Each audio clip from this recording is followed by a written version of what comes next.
It's Cofield and Company on ESPN Las Vegas. All right, here we go on this Thursday. You heard it, CNC Live, the Palms, Mountain West Conference Media Days for football, day number 2. Angels here. John Von Tobel is alongside as a company back in our Findlay Toyota studios. It is James. Lots of coaches, conversations on the way. Today was Coaches Day. Yesterday was Players Day. Some good stuff coming out of the conversations. Dan Mullen will join us after 5 o'clock. I also may have a really long conversation with Jeff Choate. I like that guy, even though he's the enemy. The Nevada coach. He is. We have ESPN Reno on board every day from 4 to 5, so we'll talk to Choate later on. And I have a feeling there's going to be some stuff I need to get into. Remember last year when he was complaining before the Cannon game and said, Vegas has everything? We're going to put him on the griddle on that one. We'll see how he reacts. Did he say that? And Gloria Nevarez. You know what I'm going to ask her? About the MW Plus? Well, I'm going to put my UNLV hat on since I do sidelines and I'm on the broadcast team. Where's our money, Gloria? Where's our money? So we'll see how she deals with that. We spent it for this. Let's go. So what's going on, John? You love these college football media days. You love college football. Season opens up here in less than 45 days. Yeah, I'm excited. I mean, I told Stormy Bonatoni, that's my co-host over on VSiN, because she made a comment of the sense of football season's almost here, and I was like, I think football season's here. Media days have started across the country. I mean, she went to San Diego State. Does it really mean anything there for football? No, not at all. And I'm kidding. They're actually pretty good. They're not having media days, correct? They are not. Yeah, so whether it's cost or not, we pointed out multiple times now that one of the underlings to Teresa Gould said, these things cost a lot of money. And then Teresa Gould a couple of days later is like, has nothing to do with money. Yeah. Too late. The genie's already out of the bottle. Why aren't you having a media day? Great start to the new conference. We can't afford media days, so we're not going to do them. But I love this. Football season's here. Yeah, I mean, they're going to start practicing around the corner, so that's going to be here before you know it. UNLV on July 29th for the opener on August 29th. 44 days away. So I'm looking forward to seeing them out there on the field again since first time since spring. Like you said, just being in this environment, knowing that football season, even though it's July, is really right around the corner. And before you know it, we're going to be week 8, and it's going to be the midst of a football season, and hopefully UNLV will be in the midst of a pursuit of a conference championship. We'll see what that means. And excited because it's new, right? We get all these what do you faces. notice? Yeah. What's the feeling? What do you notice? A lot of these new. Oh, I'm sorry. No, you can walk by. Somebody got scared. Thought I was in the Come on, sir. Yeah. Clear the set. Yep. Get out of this whole room. You notice a bunch of new uniforms. They have all the mannequins set up with all the uniforms set on them. And you see the Dolphins are now in the conference? The Dolphins? What? How about that Lobos uniform? What is that? You don't like that? I love it. No, I don't like it at all. And it's jacking me up because I'm colorblind, and I'm like, wait, is it the Dolphins colors or not? Oh, no, it's like that nice, what is it, indigo or turquoise, I guess, somewhere in that range. New Mexico going with an alternate uniform. I don't think that's their permanent uniform. It should be. It looks very good. But what's the best one up there? We had a discussion off air. I want to bring this on air. What's the best uniform they've got on display? Again, the conference now has Air Force, Hawaii, Nevada, New Mexico, NIU. Yep. North Dakota State, NDSU, Wyoming, UTEP, San Jose State, and UNLV. Now, I will say, and I'm not doing this just because you just brought this up, I do honestly think the New Mexico uniform might be the best one. Really? I like the color scheme. I like the white helmet. It looks very good. You could also never really go wrong with your basic colors of black and white, and the NIU uniform looks very good. But I will throw in there as an honorable mention, ever since going back to the days of playing like NCAA football, there's been something about the UTEP uniform I've always enjoyed. This one's pretty cool, too. Yeah. And is he Pistol Pete? I think he's Pistol Pete, right? I believe so. Yeah. Their mascot's pretty good. It is. I noticed the Air Force mascot is actually very diminutive. I felt kind of bad for him. He's very small. The Falcon is very small. Honestly, I did not know they had a mascot. I know the mascot is the Falcons, but I did not know they had a mascot. By the way, touche, without saying it, you just said it. The person, because everyone out there knows mascots are really people, the person doesn't matter so much. The fact that they've got a killer bird that will fly onto the football field, that is a scary sight. The times I've been up in Colorado Springs and that thing flies in, and they've got like the Falcon Master, and I'm like, that guy's the bravest guy ever. Because then once the Falcon lands, then the Falcon is so badass that they put like a little shade over the Falcon's eyes, and they're just that Falcon master's like, come any closer, and we're pulling the blindfold off, and you're dead. There's been something ever since I've been a young child oddly terrifying about birds that eat meat. You know, why are they gonna be discerning with us? Right, exactly. Like, meat's meat. That terrifies me for whatever reason. You know, that you should eat seeds and plant life, and maybe bugs. But like real true meat, that's terrifying. The big birds are designed to shred you. So their beak and their claws are just designed to rip and shred. And that's a scary thing. So I'm going to make a little comparison to, well, it's really every work environment, right? Let's bring up an example. I'm going to compare it to what's going on here at Mountain West Conference Media Day for football. Like at VSIN, if you guys have a big get-together, John does VSIN. We have VSIN on 1230, The Game, our sister station. If you guys have a big work together, like in the room, the people who would have their chest puffed out the most would probably be Gil Alexander, and it would be Paul Howard if he was normal. Mm-hmm. But those are the guys who probably think they're the biggest, deals at VSIN. Myself. I don't think you believe that. Who should have? I've asked the coaches this too. Who should have their chest puffed out? Who? Boise's gone. Yep. So the snoots are gone. Their attitudes are gone. They're out of here. Who should have their chest puffed out as like, hey, this is our conference. The rest of you live up to what we do. Honestly, I'm a little irritated. They should be too. UNLV's uniforms should probably be right there in the center, should it not? Right when you walk into the doors. Yeah, right now they're just kind of blending in, just another school. Like, what are we talking about here? We're talking about the program that's been to the last 3 Mountain West Conference championship games. This is a team that has had a lot of success, won 30 games over the last 3 years, and should be expected to be the head honcho as we move forward in this conference's life. I also feel like whatever the wackiest uniform combo they have, they should have brought that. Like, this is blinding. And the other thing, and I don't want to get back the old early 2000s. The silver shoulder pad uniforms? Well, I still think, was it Sanchez who brought the helmet out, or maybe Odom did? Like there was a State of Nevada helmet, and that just completely pissed off Nevada. Yeah. Oh yeah, that was 2 years ago. I think it was Odom. Yeah. Why not? So who should it be? So it should be UNLV. It should be UNLV. I don't think there's really any question. Are you sure? Yes. Because I keep pointing over to, no one can see this. Well, you can watch this on video right now. We're streaming on Facebook and Twitter and YouTube. The school with the most media outlets in the Radio Row area is North Dakota State. Oh, I bet. I don't doubt that. I mean, I think they are walking around the room, looking around like, okay. Because that's what they're used to doing. Of course. You think their attitude is going to change? Like, oh, we're the little guys now? Like, I don't think that for 1 second they believe they're the little guys. And by the way, speaking of big guys, Jason Eck, coach in New Mexico, he can do that. Now, he's only been there 1 year, so he's only got 1 year of equity. But they come back. They can be cocky. Oh, they got a lot of returning personnel. They have a very good team. They're going to be very good. Because they're going to be one of the schools, probably the school for basketball right now. Mm-hmm. When we go to Basketball Media Day, they can walk around and, hey, we're the school. Those are all great contenders. But UNLV should be it. And they should act like it, too. That's the thing. Because we've talked about this in the sense of, at what point do you turn the road to, all right, expectation is win championships. Enough of this 3 straight Mountain West Championship game appearances without actually winning the whole thing. We should expect that there's a victory coming. I think attitude and aura is a big part of being a mega program, even if your mega level is group of 5 or group of 6. Mm-hmm. So I'm wondering if UNLV is going to be that way. I talked to the players yesterday. We had them on. Mullen's not like that. I don't think he's ever going to show that. There are coaches who act like that, though. Mm-hmm. I got to tell you, some of the coaches who are gone, I'm glad. I got tired of talking to those guys. Like, you couldn't get anything out of them. They were snoots. This is a good group. We had a lot of good conversations over the last couple of days. Yeah, I think he was very nice, but at times I think you got it from Danielson over at Boise State. He doesn't open up. He's a good interview, but he's football guy all the time. Yeah. And if he doesn't know you, I think up there he's probably pretty good. Sure. But I think going back to what we're talking about. But I will tell you, Eck. Yeah.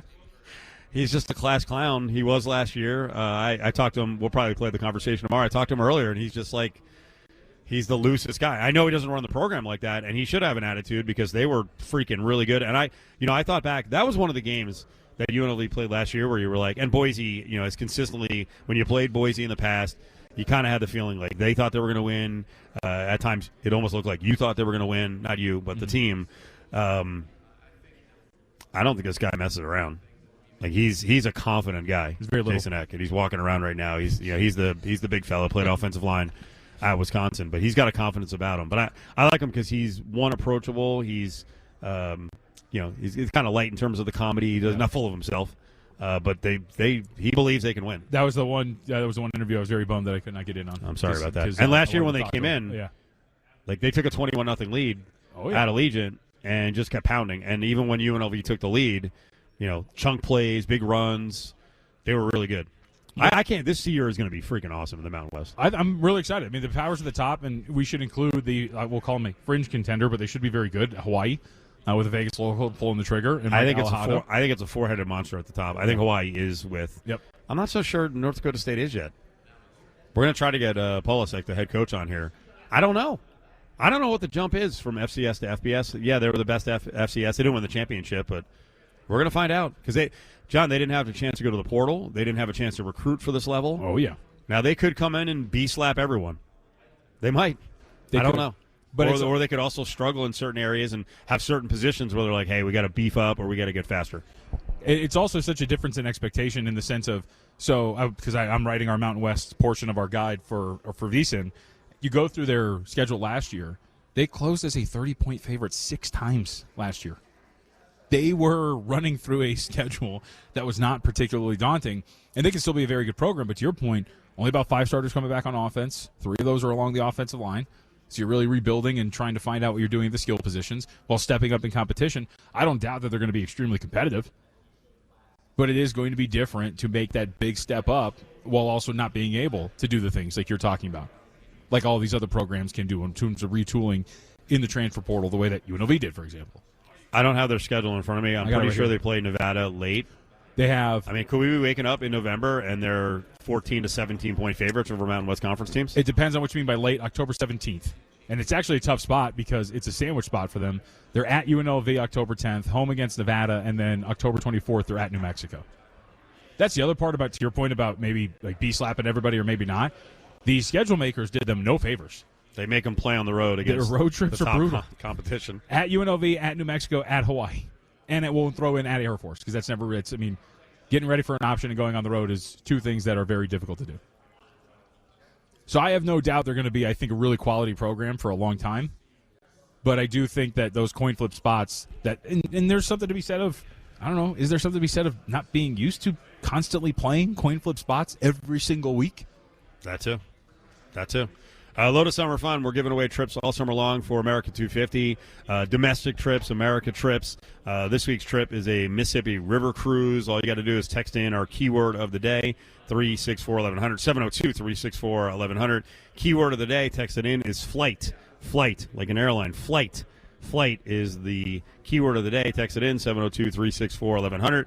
Lotus Summer Fun is brought to you by Terribles and Bay Law Injury Attorneys and ESPN Las Vegas. On the way back, we'll start talking to some of the coaches here at the Palms for Mountain West Conference Football Media Day number 2.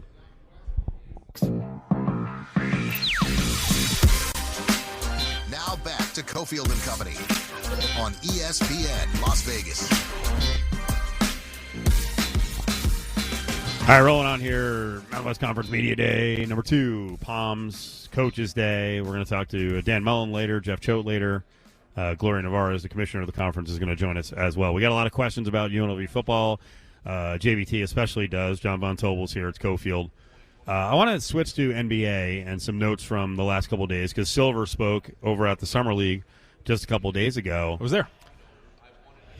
We have another, and I love to bring this up, we have another go woke, get broke moment. Remember how many people talked about the NBA and being active, and especially during the bubble, like this league's going to die because they're getting woke. Oh, yeah.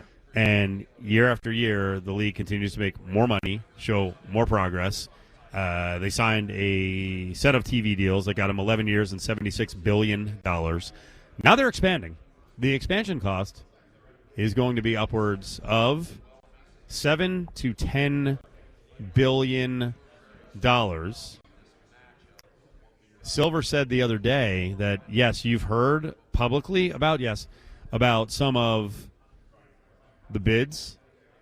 He said we have many more that have not gone public yet, which that gets me really fired up. Wait, you mean with Foley, with Colangelo's group, and several others that have gone public, we might have double the number?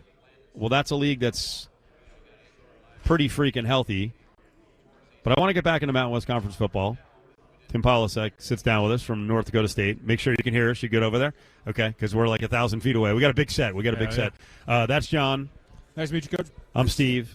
It's ESPN Las Vegas. So I got to get you in on the conversation here on what we were talking about with the vibe, right? So we've both been covering the Mountain West for a long time. They had 5 schools leave. In the past, Boise would walk through here, and this is the way it works in every conference. Chest puffed out. They're the guys, right? And there's always the guys or, a number 2 team. As you walk in, are you the guys now? Sorry to put you on the griddle, but there has to be someone. And I don't think you're walking in like limping in going, oh, okay, let's hope we win 3 games. Hey, you know what? You got to earn that comparison. You know what you just brought up. I mean, I appreciate it, and I'm glad we could have a little fun at the start here. But I really mean that. Like, we're going to have to earn the respect of the media outlets in all these cities, earn the respect of these coaches. I know they respect what we've done at the FCS level and some of the success we've had in our FBS games. But to line up in an FBS conference like the Mountain West and to try to get it done and or to get it done weekly, that's a whole different ballgame. I mean, I was just telling these guys in there, when we beat Iowa in 16, that led to me getting hired by Iowa. We game planned that thing for 8 months.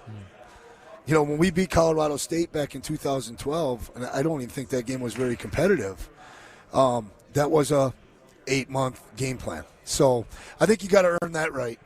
So for you personally, what does it feel like and what does it mean to you to lead this team to this next step for them moving up into a conference like this? It's everything. I don't know if you guys – you obviously don't. Why would you? But December was really interesting. I had some calls. There were some schools that were interested, and quite frankly, there was about a 1 or 2% chance that this was going to happen. And I looked at my wife and I said, even if we stay FCS, right now with the state of college football, it feels most right to me to be at North Dakota State and continue to develop. We're 85% of our guys were high school recruited players that chose the Bison. That's a big number. And I didn't really want to get into this recruiting 90 guys out of the portal type thing at this time. And so it would have been devastating if I would have left and this move happened. Yeah. And so I'm so grateful. I'm honored. It's a privilege to be the head coach at North Dakota State. I could almost get emotional when I say that. But it would have been devastating to me to see somebody else get the opportunity to do that, after 2 short years of being at a place as a head coach. I mean, you guys have had a lot of success. Obviously, we've mentioned this, and so there's always the expectation for success. I would assume internally, if they don't get the news, I don't think it's about a month ago or so, but you will be able to get to the postseason should you earn it. But how big was that for you guys? Is that a message you deliver, or was that something like, look, we're just going to win anyway, it doesn't really matter? No, I sent out a message to the leadership council. We got some graphics put together, and that's kind of how we handled that one. But honestly, it was such a sense of relief to have a better chance to retain all the football team, right? You want 100% retention.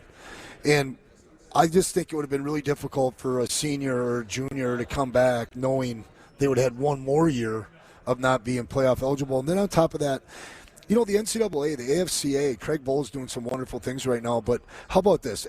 We just got that one right. Mm-hmm. Take North Dakota State out of it. If you're paying $5 million to move up levels and it costs you another X to get into a darn league, and you're positioned to compete, and you've got scholarships and you've got resources, and they're paying the coaches the right way, they got that one right. That's how I feel. But I hope we don't look back and it's a North Dakota State thing. Yeah. So I'm curious. We were just talking about this too.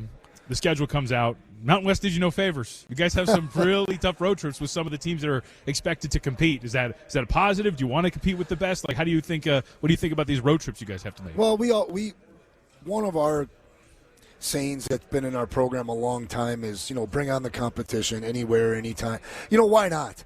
I almost kind of think better this way in year one than flip that, have some fake success because you get everybody at home or something. Like, let's find out what the deal is. What kind of fight are we in? Can we dictate the terms in running the ball? Can we, can we stop the run in this league? You know, can we hold up and play man coverage a little bit? So I would rather just jump all in and figure out where do we stand amongst all these great institutions in a really gritty Mountain West Conference that seems to be – there's some balance. I really think this is a deep league. Head coach of the North Dakota State Bison, Tim Polasek, with us. Bison, correct? Yes, Bison. You have to say it like that. You make sure people are new, so they want to make sure they say it correctly. Let's talk about your home field advantage. So I have made the case that I think out there is going to be already coming in one of the strongest, if the strongest home field advantages in the conference right now. Yeah, the Fargo Dome's interesting, right? Like in 2011 and 12, we played Georgia Southern, and if we had to play them on the road, we don't beat them. Okay, and that started this 3-in-a-row thing for Coach Bowl. But it was about 115 to 120,000 or 120 decibels in the dome. So, yeah, it's only 19,000 people, but they're right on top of you. There's not much space from the field. And it's a passionate fan base that understands football and understands the difference when we're on offense versus defense. And we'd like to think we're going to play with 12 all year long in these big matchups. And it'd be really interesting to see someday if we could ever be hosting some sort of championship game and what that would look like. Yeah, it would. Because I was watching Nathan Hayes, your quarterback, on the set, I think it was earlier today, and he was talking about the support that they get out there, but also it helps for you guys when you're the only show in town. And there's a passionate fan base where, you know, there is no, don't want to call them distractions, but there's no NBA, there is North Dakota State football, and that is it. Yeah, it's interesting. As you study that, I don't know if you've ever really looked into that.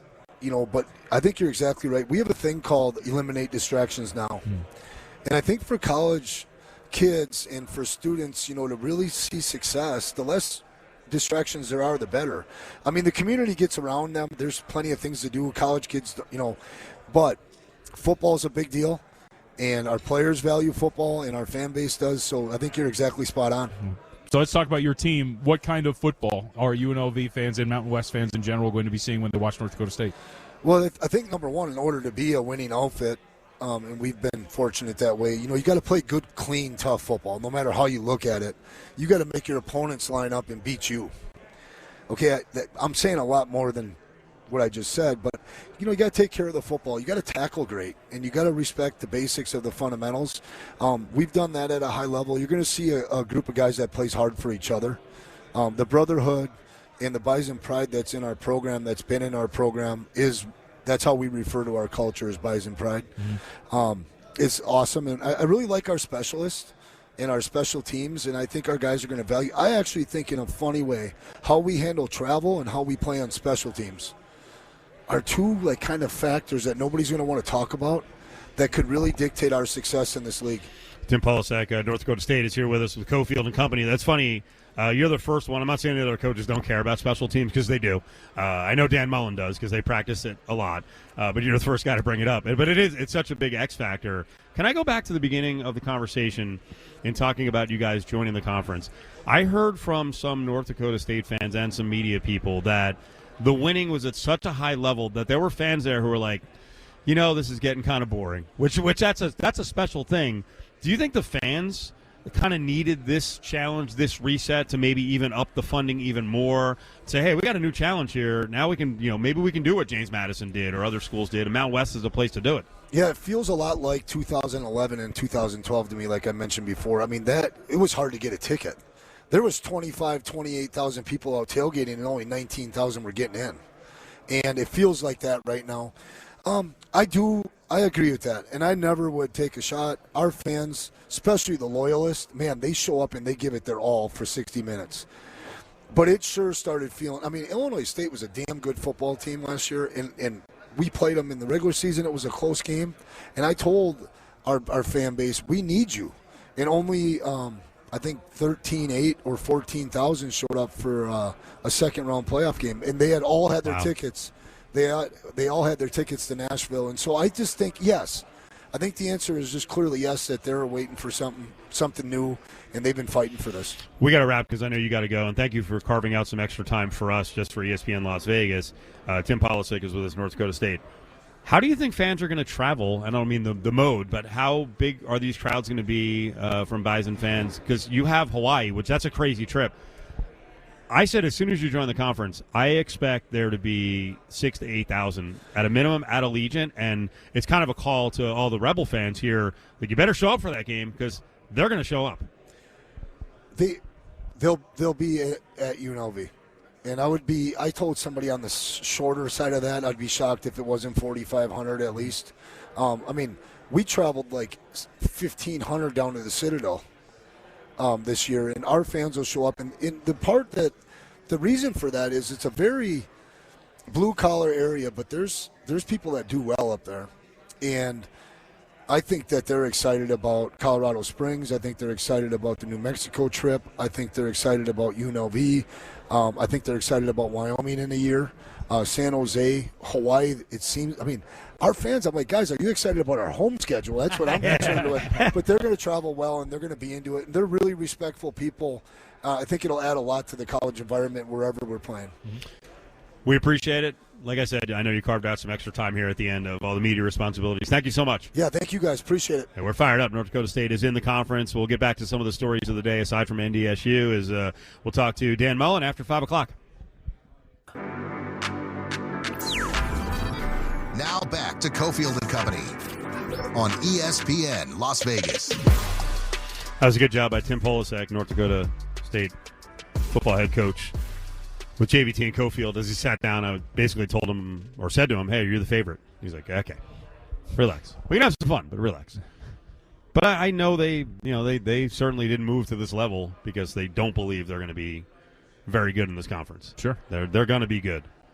And as we were saying in the opening moments of the show, I can't wait to see if there is no adjustment or if there is a good size adjustment or maybe the adjustment is massive. We're going to find out because, as John pointed out to the coach, their schedule is tough throughout the season. They've got a lot of real aggressive road spots. Coming up, Exavier Pope in Chicago. We're going to talk to Exavier about a deeper meaning behind Jordan Walker winning the home run derby early in the week. Baseball gets back underway tomorrow. We've got our A's spotlight in the middle of the show. We do have to get an update on your really harsh opinion of Rocky. You are a punk. You are a punk, and you got some reaction on social media. Let's finish up on the point for a minute here. I was just talking about, before Polasek sat down, the fact that it looks like there might be 6-7 bids now, public and behind the scenes, for the NBA Vegas team.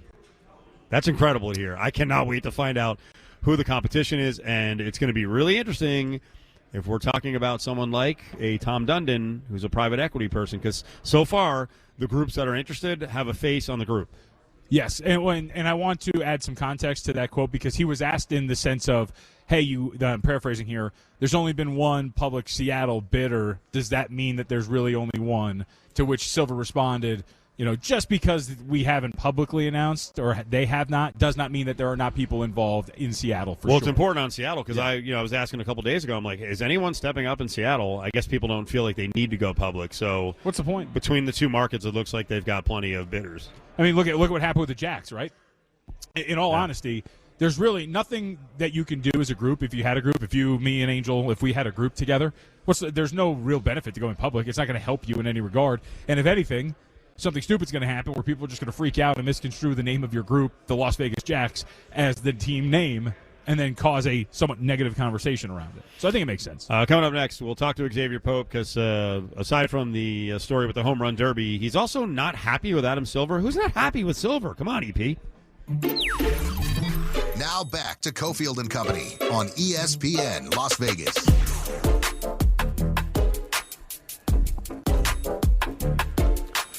Rolling on here on this Thursday. Let's get out to Chicago, talk to our buddy Exavier Pope. EP, what's going on, bud? Hey, all right, man. It's just trying to stay away from the smoke outside, man. Yeah, not good. Not good. We're not getting it, but not good.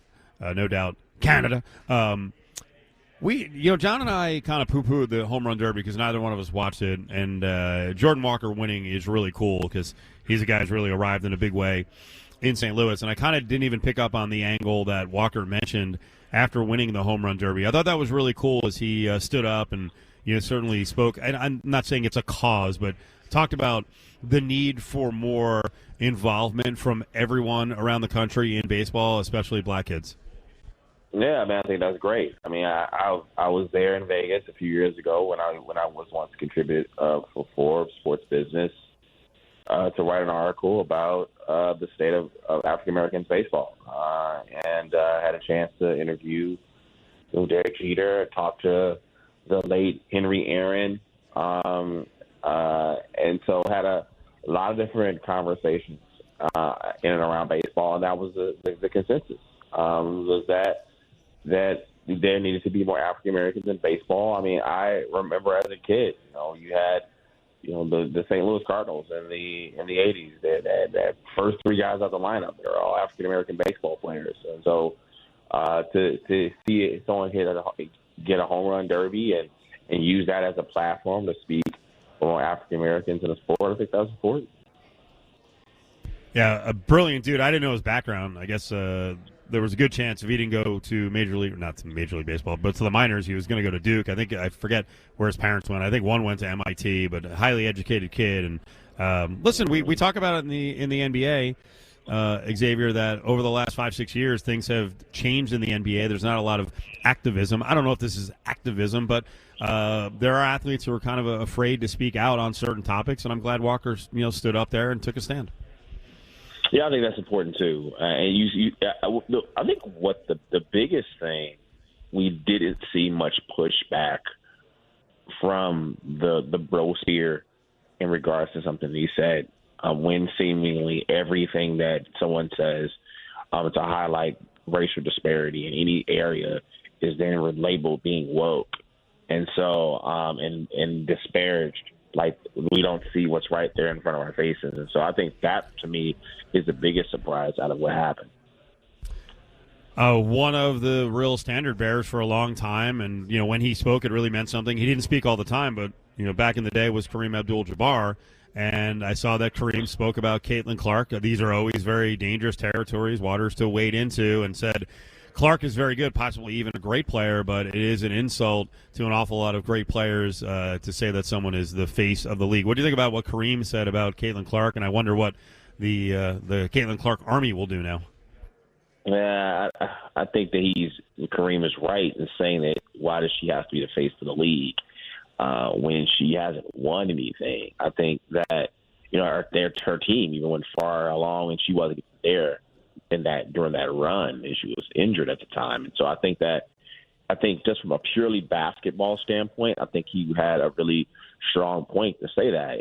There are other teams and other players that have done more in their careers than her. And I think that if you're going to talk about purely women's basketball and what her impact has been on the sport from a marketing perspective, you can start to bring up her in terms of being one of the faces of the sport. But being the face of the sport, no. But there's always going to be people who really don't care about women, don't really care about women's basketball, have the most to say about what happens about women and women's basketball. Yeah, our own A'ja Wilson, probably one of those that should be insulted out here in Vegas, considering what she's done for the WNBA and in her career. Exactly. But, Xavier, am I wrong in just thinking, I don't know, I kind of roll my eyes at the face of the league conversation in general, even when it comes to men's basketball. I feel like it's a talking point that actually doesn't matter. When you watch the league, you know who the best players are. Why do we have to deem somebody a face in general? Well, I think it does matter, though, because you do see how that is interpreted based on not necessarily where you play, the success of your team, but the nature of how your franchise is perceived. If you look at it on the men's side, SGA, you would think he would be the face of the NBA, having won a championship, but he's not considered the face of the NBA. You look at different, like LeBron James, he's been around forever. I mean, so maybe someone else to replace him. But now when people are looking at Wemby and being potentially the face of the league, and so maybe because he's a big guy, maybe it seems more marketable than a smaller guy, the SGA. People have complaints about him. So I think that discussion is more nuanced, but so why did it have to be not as nuanced when you look at a sport like the WNBA? You're looking at one particular player and saying it's always about, is Caitlin Clark the face? Is she not the face? as opposed to maybe looking at a myriad of choices and have a much more robust conversation that happens on the men's side. So speaking of Asa Wilson, her teammate, Chelsea Gray, in the news the other day when she was called a racial slur on social media. We have an update. The Hilton has fired the employee who sent the racist message out to Gray. Is this the way that we should be handling things when it comes to people getting caught sending these sort of messages to players? Yeah, I think you should be handled that way using your social media at all. If you are using your social media for hate speech, your employer has to say this person doesn't represent who we are, and they should go. And I think that's just how it is. I mean, the corporation should not tolerate it. Whether he has a particular action against his employer because that wasn't necessarily directed at someone in his line of work and his organization itself, really depends on the type of job, the type of employee he is. I wouldn't be surprised if that person decided to sue that organization as well, though. How big is it that this person was caught? Because I think even Gray even said it on social media on Threads. People act like we make this up and have the audacity to tell us to shut up and dribble. There's been so many times, I believe it was Asa Wilson at one point in her career, or excuse me, Angel Reese, that talked about this, and nobody believed them. But this is proof. But I feel like the people that don't believe them, it doesn't matter what they're presented with. They won't believe in general. But this is, I guess, somewhat big, correct, considering there are people who doubt that these things happen. JVT, if the people who don't believe them are the same people who will be sending those same type of comments. Sure. So we live in a time when people are living an alternative reality based on their perception. So that's that situation. But we've seen this increasingly on social media. FAO, that's just how it is. If you get something online, you say something that's going to potentially be harmful to someone, the internet will find you particularly if you're using your own name and your own account. The Aces did a good job in sending out support via a statement for Chelsea Gray, reading out to all of our players in the entire WNBA community. We have you have our unwavering support in fighting against all forms of racism, hate speech, and harassment. The WNBA dragging the feet. What does that mean? Should the league have gotten out in front of this a little bit quicker than the own team? I think the WNBA definitely should get out in front of it, but you're going to see the team respond first. And I think that probably will see the WNBA maybe respond in kind. But it has a responsibility to protect its players because there are safety issues that are involved. I mean, the WNBA All-Star game is going to be here in Chicago next weekend. And so making sure that those players are safe as they travel to and fro and invisible, and as you increase in the marketing of the league, that they prioritize the safety and the fair treatment of their players. Exavier Pope's on Cofield and Company. Well, maybe Adam Silver has to step in with Kathy Engelbert and tell her to send out messages of support, and because he had to do it. Apparently, the report says that he had to step in on the Alyssa Thomas penalty or non-penalty. You weren't fine with him stepping in? You thought it was kind of mansplaining? Yeah, I said, hey, a man gets involved and tells women what to do. I mean, this is your league. You should be running your league, and that's how it should be done. And you have Silver coming over there. And my thoughts are, who influenced Silver to have that conversation? Did he have that conversation on his own? I think it's a bad look for him coming over as a man telling the women how to run their sport. What if the woman's legitimately bad at her job, though? Because I think Kathy She's having a Engelbert tough time. is not good at her. Because I'm with you in general. Like, we will have that instance happen. But I feel like this is one of those rare occurrences, Exavier, where somebody is legitimately bad at their job. Yeah, if she's legitimately bad at her job, then the league teams have the responsibility to respond in kind, not a separate league entirely. Mm-hmm. EP is on Cofield and Company. I'm not going to say this is a victory, but I do feel like sometimes Exavier will shame, especially myself. I love meat, and he's a vegan. How about the pushback here, my friend? Are you enjoying lettuce and tomatoes and pico? What's going on with Yeah, there's an issue out there. This is a nightmare right now, especially for people who want to eat clean, because for a while you got to hold off from it. Yeah, but then you saw this other report that they had to Pillsbury had to recall like 780,000 cans or something of dough that makes biscuits or croissants or something like that. No. And so I'm like, okay, what's next? Meat? That's what I posted. So you can't. Probably. What's next? And so now we're going to eat air sandwiches, but now, well, at least the air tastes like barbecue. Yeah. I may just turn to canned grits. Canned grits? That sounds so awful. Is that a thing? It is actually a thing. It is a thing. Yeah, it is a thing. I was going through Threads last night. I was looking for, Exavier Pope's awesome up on Threads. I was looking around for different stories and angles, and I was like, holy crap. People will buy cans of grits. That one's rough. To lighten this up a little bit, because it's absolutely horrible if people are crapping themselves explosively. I saw someone make reference to jungle juice, or some people will call it the Force, where when you were in college, you're going to a house party, you just get this big vat of 19 different liquors. And I saw the joke that if you ever had someone just dip a plastic cup in that thing, you're actually immune to this explosive diarrhea. Like it sets you up for life. I guess those same people probably love Taco Bell, who's been blamed for a lot of the explosive diarrhea, and I think that most people might be immune too. Listen to I was going to say to each his own God. Well, I was just going to say, I don't know about you guys, but we were actually having this conversation the other day, Xavier. We used to play beer pong and with the beer in the cups, and then the ball would go flying off into grass and dirt and everything. You just dip it in water, you're fine. And then you would just drink the beer that the ball landed in. I mean, what we've consumed in our past lives has to be insane. Yeah, and I would be one of those people. So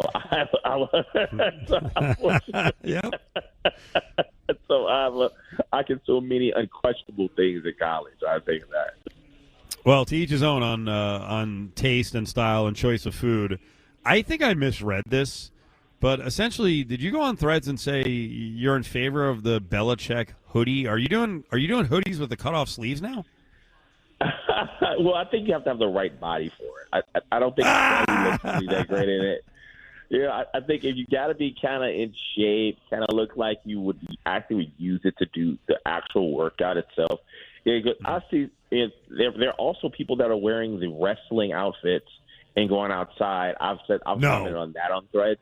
Yes, it's very common. A lot of women are wearing the wrestling outfits, hanging out and having a good time. They think they look great in it. I tend to not necessarily like it, but maybe I'll come around. Like the Belichick hoodie. Okay, my favorite thing of the week from Exavier Pope, we got less than 45 seconds here, is you participated in the Mount Rushmore of breakfast cereals. Your list, do you remember your list? Yeah, I remember the list. I had Golden Grahams, Captain Crunch. What was another one I had? I had Fruit Loops and Honey Nut Cheerios. A classic. How about, here's my list. You ready? And you can see how I grew up then. Cornflakes, Chex Mix, shredded wheat, and Life. That sounds like punishment. I wasn't allowed to. I was a hyper kid. I wasn't allowed to eat sugary cereal. Not even frosted shredded wheat? No. Oh, my God. No. They didn't even give you kicks? Not even kicks, man? No. What are you, crazy? I would bounce off the walls. Berry kicks? No, I mean, I'm telling you, it was strict. It was strict. EP, have a great weekend, man. Love you, buddy. We'll talk to you soon. Love you guys.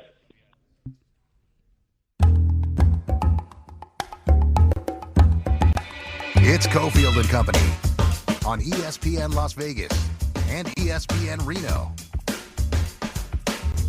Giveaway time, 364-1100. We got Aviators tickets, 4-pack of tickets to see Las Vegas against El Paso, the Chihuahuas, on 7/23 on July 23rd. LV Ballpark. You can get your tickets at Ticketmaster.com. James is going to hook you up right now. Caller 7-364-1100 for a 4-pack of tickets to see Aviators baseball. I did not get to check in on the World Cup at all the last couple of days. I was stationed here at the Palms for Mountain West Conference Media Days. Argentina overcomes England. What did you think of England's strategy? Obviously, it backfired down the stretch. It did. Well, and it amazes me that, well, first off, it happens in all sports, but Thomas Tuchel, the head coach of the English side, decided the second they went up 1-0 to play the equivalent of a prevent defense. He started subbing offensive players off and putting in defenders, and he was playing his guys back and just really praying that the clock was going to run out. You can't do that against Lionel Messi and Argentina. They just kept giving Messi and the Argentinian side chance after chance after chance. Messi was brilliant, assisted on both of the goals to give him the win. You can't do that. And he is getting – I have been on I went down a wormhole. I went to Sky Sports, which is like a British sports entity. Yeah, what's it on like? Twitter. It was incredible. Sack him. You know, especially the change in like the lexicon I got to learn. They want him gone. I have to learn. For when? 4 years from now? You're not gonna speak. No. I'm big on the Premier League. I'm a guy. I'm in. Big Premier League guy now. Season starts August. There was another term they used because, on a very basic level, sack him. You kept correcting me last week, the last couple of weeks on offside, not offsides. A shutout or a 2-0 victory. Nil. I'll give you one that's really annoying. Did you hear the terminology of the goalie spilling? No. What is this? Like just diving? It's a rebound. Oh, really? They spill the ball, yes. Oh, I like that. I'm down with that. I mean, I think I'm using it correctly. Yeah. But they used it like 5 times in one of the games I was watching. I'm like, stop. Now, I shouldn't get annoyed. That's the arrogant American in me, that our language should be the language of everyone. It's not. If they want to say spill, that he spilled it, okay. It's not our sport. No. Which brings me to, you sent over a note today, are we witnessing the greatest World Cup ever? I don't have I did. I don't have the background to argue with you, but I have a feeling you're being a horse's ass. No, I'm because not. you're watching, because you're watching now, it's the greatest World Cup ever. Oh no, I will say this too. Is there data on this? Has anyone internationally said it? Okay, I don't know about internationally said it, but this is going back to the Egypt-Argentina game. At that point, if you remember, Argentina had to come back in that game as well. They were down 2-0 in that matchup to the Egyptians. Came storming back against the Pharaohs. They one of their goals was in stoppage time, and at that point we had 32 goals in stoppage time before extra time. So in other words, we had a record amount of goals just in stoppage time at the end of these games alone. These games have been incredible with when the goals have been scored, the leverage at which those goals are at, everything. This has been wild. And I will say, I watch the World Cup every 4 years, and I think I watch a little bit more soccer than you do, okay? I'm a big Crystal Palace guy. And no, Queens Park Rangers, not Crystal Palace, same color scheme. Sure, but you sound English like a hardcore. Championship, yeah. You sound like a hardcore. I'm big Chelsea guy too. Okay, so part of this has been the ability to come back, like crazy comebacks at the end of games and high goal counts. Dare we say that when the temperatures get cooler around the world and they're playing elsewhere, back at home, that hydration breaks maybe should be part of the game? It probably did help down the stretch in some of these games. Especially the England-Norway game the other day. I guess the feels like temperature was 108. They had no clue. All the humidity, everything. So I think the hydration breaks do work. The problem is, I don't think people have an issue with the hydration breaks in that if it was just used for that purpose. But instead they were used for advertising. Well, the flip side of that is a lot of people believe that U.S. soccer actually can get to where it wants to get to make, say, MLS much more popular. If MLS can actually make money, and maybe that would trickle down to development, that's the argument. No, I was that more funding, more advertising could lead to better soccer down the road, more interest in the league as well. No, you're right, but I'm just laughing because during the World Cup yesterday, they had a commercial, and I was like, oh, this is actually kind of a good commercial. There's lots of soccer highlights, whatever it is. And then it just cuts to a text that says, thanks, world. We've got it from here. And then it flips to the MLS logo, and there's Messi standing at the front in his Inter Miami jersey. And I was just like, no, you don't. We got it, yeah. MLS does not got it from here. I caught up with Jeff Choate for a long conversation, the head coach of Nevada. We're on ESPN Reno right now, and this part of the conversation starts with talking about big changes made with the offensive staff. Yeah, Steve, I think that, after year one, we were unfortunately our offensive coordinator left and took another position. And that created a void that one of my goals was try to create continuity. I think that had been a major problem for the program over, about a decade. It's just how do we keep some continuity? And I felt like making an internal move was going to be a good move for us. And unfortunately, it just didn't work. That wasn't the right thing at the right time. And I think that, pivoting quickly was really important for our program. And so not only making a change in terms of the personnel, but really a philosophical change too, in terms of hiring a guy like Brett with an air raid background. The thing that stood out with Coach Bartoloni to me was through the process, he talked a lot about, hey, don't mistake the fact that we're spreading people horizontally for us not being a physical outfit. And that really resonated with me from who I am in my soul as a football coach. And so I think that part of it was important. But I think the thing that stood out the most with Brett was he's an exceptional teacher. And, you can tell this guy has done this at every level, from Division III all the way up to, coaching at Colorado. and he was ready for this opportunity. He's familiar with Nevada because he had been there as an analyst under Jay Norvell. I think stylistically, what we did resonated with some of the guys that we were trying to go get in terms of the athletes on the perimeter. That had been a real problem for us. And so when you have a quarterback friendly and a wide receiver friendly offense, that makes it easier to recruit quarterbacks and wide receivers. And obviously those are pretty impactful players. And so that really drove a lot of that. We were able to get a guy that I actually had my eye on for a while as the wide receiver coach in Keith Price, who was a 3-year starter at the University of Washington. He'd been a GA at Boise State, had been coaching at Idaho State. Exceptional recruiter, high energy, good teacher. I think that's elevated that room. And then we brought back Cam Norcross to coach the offensive line. And I think that's a big get for us. I mean, the players love playing for him. That place matters a lot to him. And he's a heck of a football coach. You mentioned being familiar with the program, with Nevada. Why is that important? I think when you put together a staff, my philosophy has been more like, hey, lean into people that know you, that are familiar with me, that know how, when I say something, they know what it means. You know, my tone of voice, how we operate practice, my standards, my expectations. I think that's really important to get it off the ground. But once you kind of have movement, which isn't going to be inevitable on a football staff, I always think you bring back guys that have connections to the program, that have built a resume. And I think that Cam has done that. And I think that it just means a little bit more when they're from there, you know, whether it's Virgil Green or Jim Mastro or Cam. These guys are people that are connected to our community, that, you know, they bled in Mackey Stadium, and it means a little bit more to them. And I think that helps in recruiting. I think that helps in retention. And that's part of the reason why you want to bring some of those guys back. Jeff Choate's with us. So in this conference, everyone may have to deal with a year-to-year proposition at quarterback. Yeah. How hard is making the quarterback decision in terms of the evaluation, then the transactional part of it, and dealing with the market trying to get the right guy? Yeah, I think all of those things that's a pretty astute observation on your part, that there are multiple factors that you're dealing with. And when you're evaluating a player and valuating a player are two different things now in modern college football, right? And so, hey, does he fit our system? How does the ball come off his hand? What kind of leadership ability does he have? What are his intangibles? You know, can he create off platform? You know, those types of things. But then there's also market value that's going to drive a lot of it. Like, okay, how many PFF snaps does this guy have? What was his completion percentage? Who are we, negotiating with or against to try to keep this young man's services? And so I think all of those things go into it. I think that the system, one of the reasons I mentioned a moment ago that we made the choice to change this system is because I feel like this is a very quarterback-friendly system. And I think that when you have a quarterback-friendly system, it's easier to teach, it's easier to learn, it's based on repetition, that you don't necessarily have to have layers. Like having that fifth-year guy that knows all the nuances of this offense is important.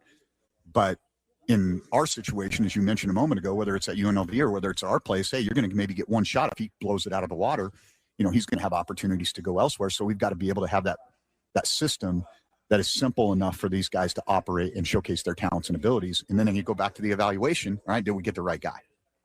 Jeff Choate with us, the Nevada Wolfpack head coach. Why Luke Duncan? Well, Luke Duncan's not our starter yet, Steve. So, okay. but he is the guy you got from the portal. Yeah, so we did. We were so I think familiarity with the system. He ran a similar system in high school. He's a very accurate guy, high football intellect, throws a good deep ball. I think one of the best throws that he makes is a deep end route, and we're seeing a lot more cover two in college football than we used to a few years ago. And so having the ability to attack that intermediate zone in the middle of the field, I think matters more than it maybe did a while ago. He's a mature kid, grandma and grandpa from Truckee, so that helps. He had some familiarity with the area.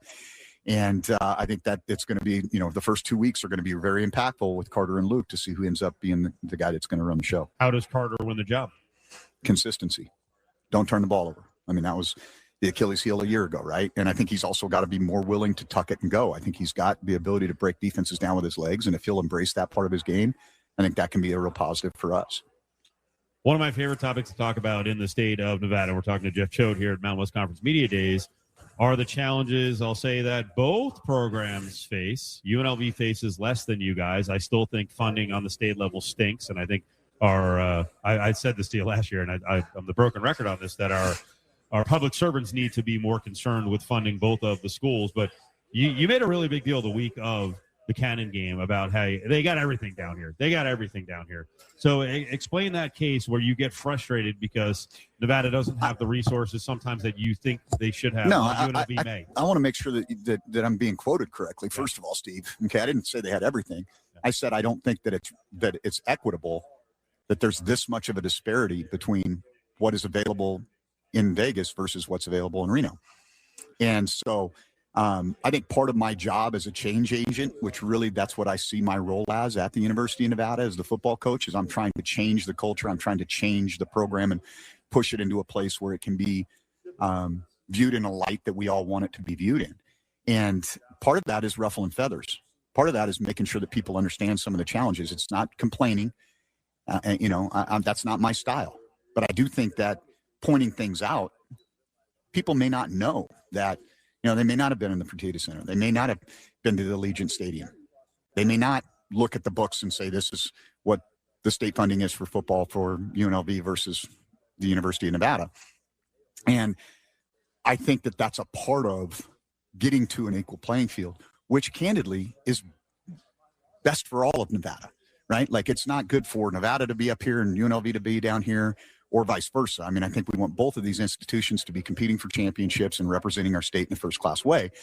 And I think that there's decisions are made, right? Decisions are made on how am I going to fund this program versus this program. Decisions are made on how much money one institution may get versus another.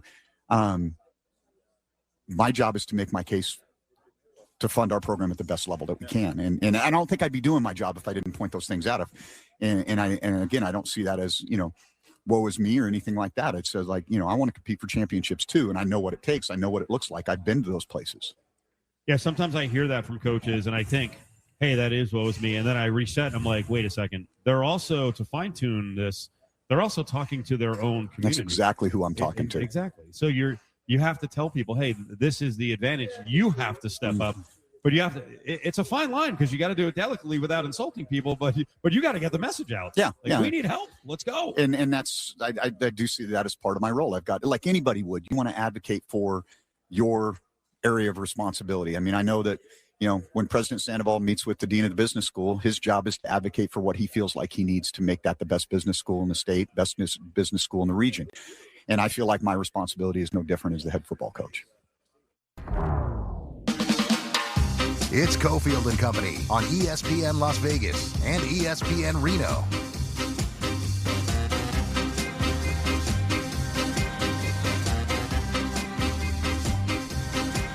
This part of the show brought to you by Battleborn Injury Lawyers. Every day we're on in Reno from 4 to 5. Again, presented by Battleborn Injury Lawyers. 766-1400 is a call from anywhere in the state of Nevada. Number 765-766-1400 is the number you need to dial in northern Nevada. Part 2. We very rarely do this, but we had such a good conversation today with Nevada coach Jeff Choate, who is probably in a make-or-break year. They got to really make some progress this year. What do you think, John, of the exchange that he and I had about his complaints about UNLV being much better funded and that there really shouldn't be a disparity between the programs? Well, first off, he didn't like the way that you presented what he said last year, which I'm with you, and I'm going to find it because I'm quite sure that he said what you said he said. It was pretty damn close. He talked about a frickin' advantage. Yes. Or he said, they have frickin' everything. Yeah. I didn't say frickin'. But I also got, sorry to cut you off, but I totally got what he was saying. Sure. He's not only complaining about the disparity, but he's also telling his people locally, like, you got to step up. Yeah. Well, and I would agree with the overall premise you've brought up here, which is just there should be a funding. There should not be a discrepancy between the two programs, right? If you're state funded, then you're state funded, and that's the way that should work. And you should not show, we'll call it favoritism, or more resources for one program just because the success is, one way or the other. It should be something that is equally funded. I think we have amazing resources in state. I don't know that Nevada's been able to tap into the gaming industry. UNLV certainly has. The Boyd family is very generous. There's been some other very generous donations. I will still make the case that something needs to make some progress, or needs to be a little headway on the LVCVA backing UNLV. I know the tourism board in Northern Nevada was pitching in for some NIL. That should be part of it. Yeah. I don't know how UNLV overcomes that, but that struggle to me is kind of silly. Especially since we know the LVCVA, well, is taxpayer funded, and at its own discretion contributes to gets involved in a lot of different businesses, and this one still sticks in my craw. The Aces, player by player, getting $100,000 back-to-back years, right, I thought was a little bit weird. Sure. I don't know who's a better representative of Las Vegas. I think with UNLV, or if it were Nevada, you're investing in the state, you're investing in education. That to me is the thing, yeah. not a private entity. So Choate, he's a really interesting guy because he speaks very honestly, and he had another quote last year that I brought up to him in part 2 of this conversation where he talked about, what happens when you come to Nevada? You go get $1.4 million at Oregon if you're developed the right way, and man, people ran with that. They didn't take it the right way, and we talked about that situation with I think it was about Isaiah World. Here's the one thing that I'll tell you: what other people think of me is none of my damn business.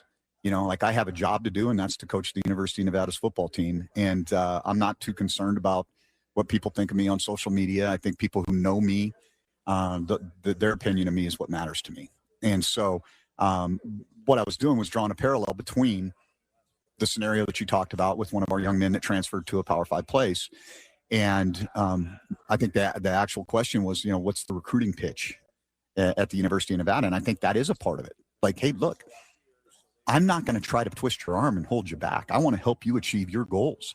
And if we have success and that leads to opportunities for you, I would be disingenuous if I said don't take advantage of those, because certainly I've taken advantage of those as a coach over my career.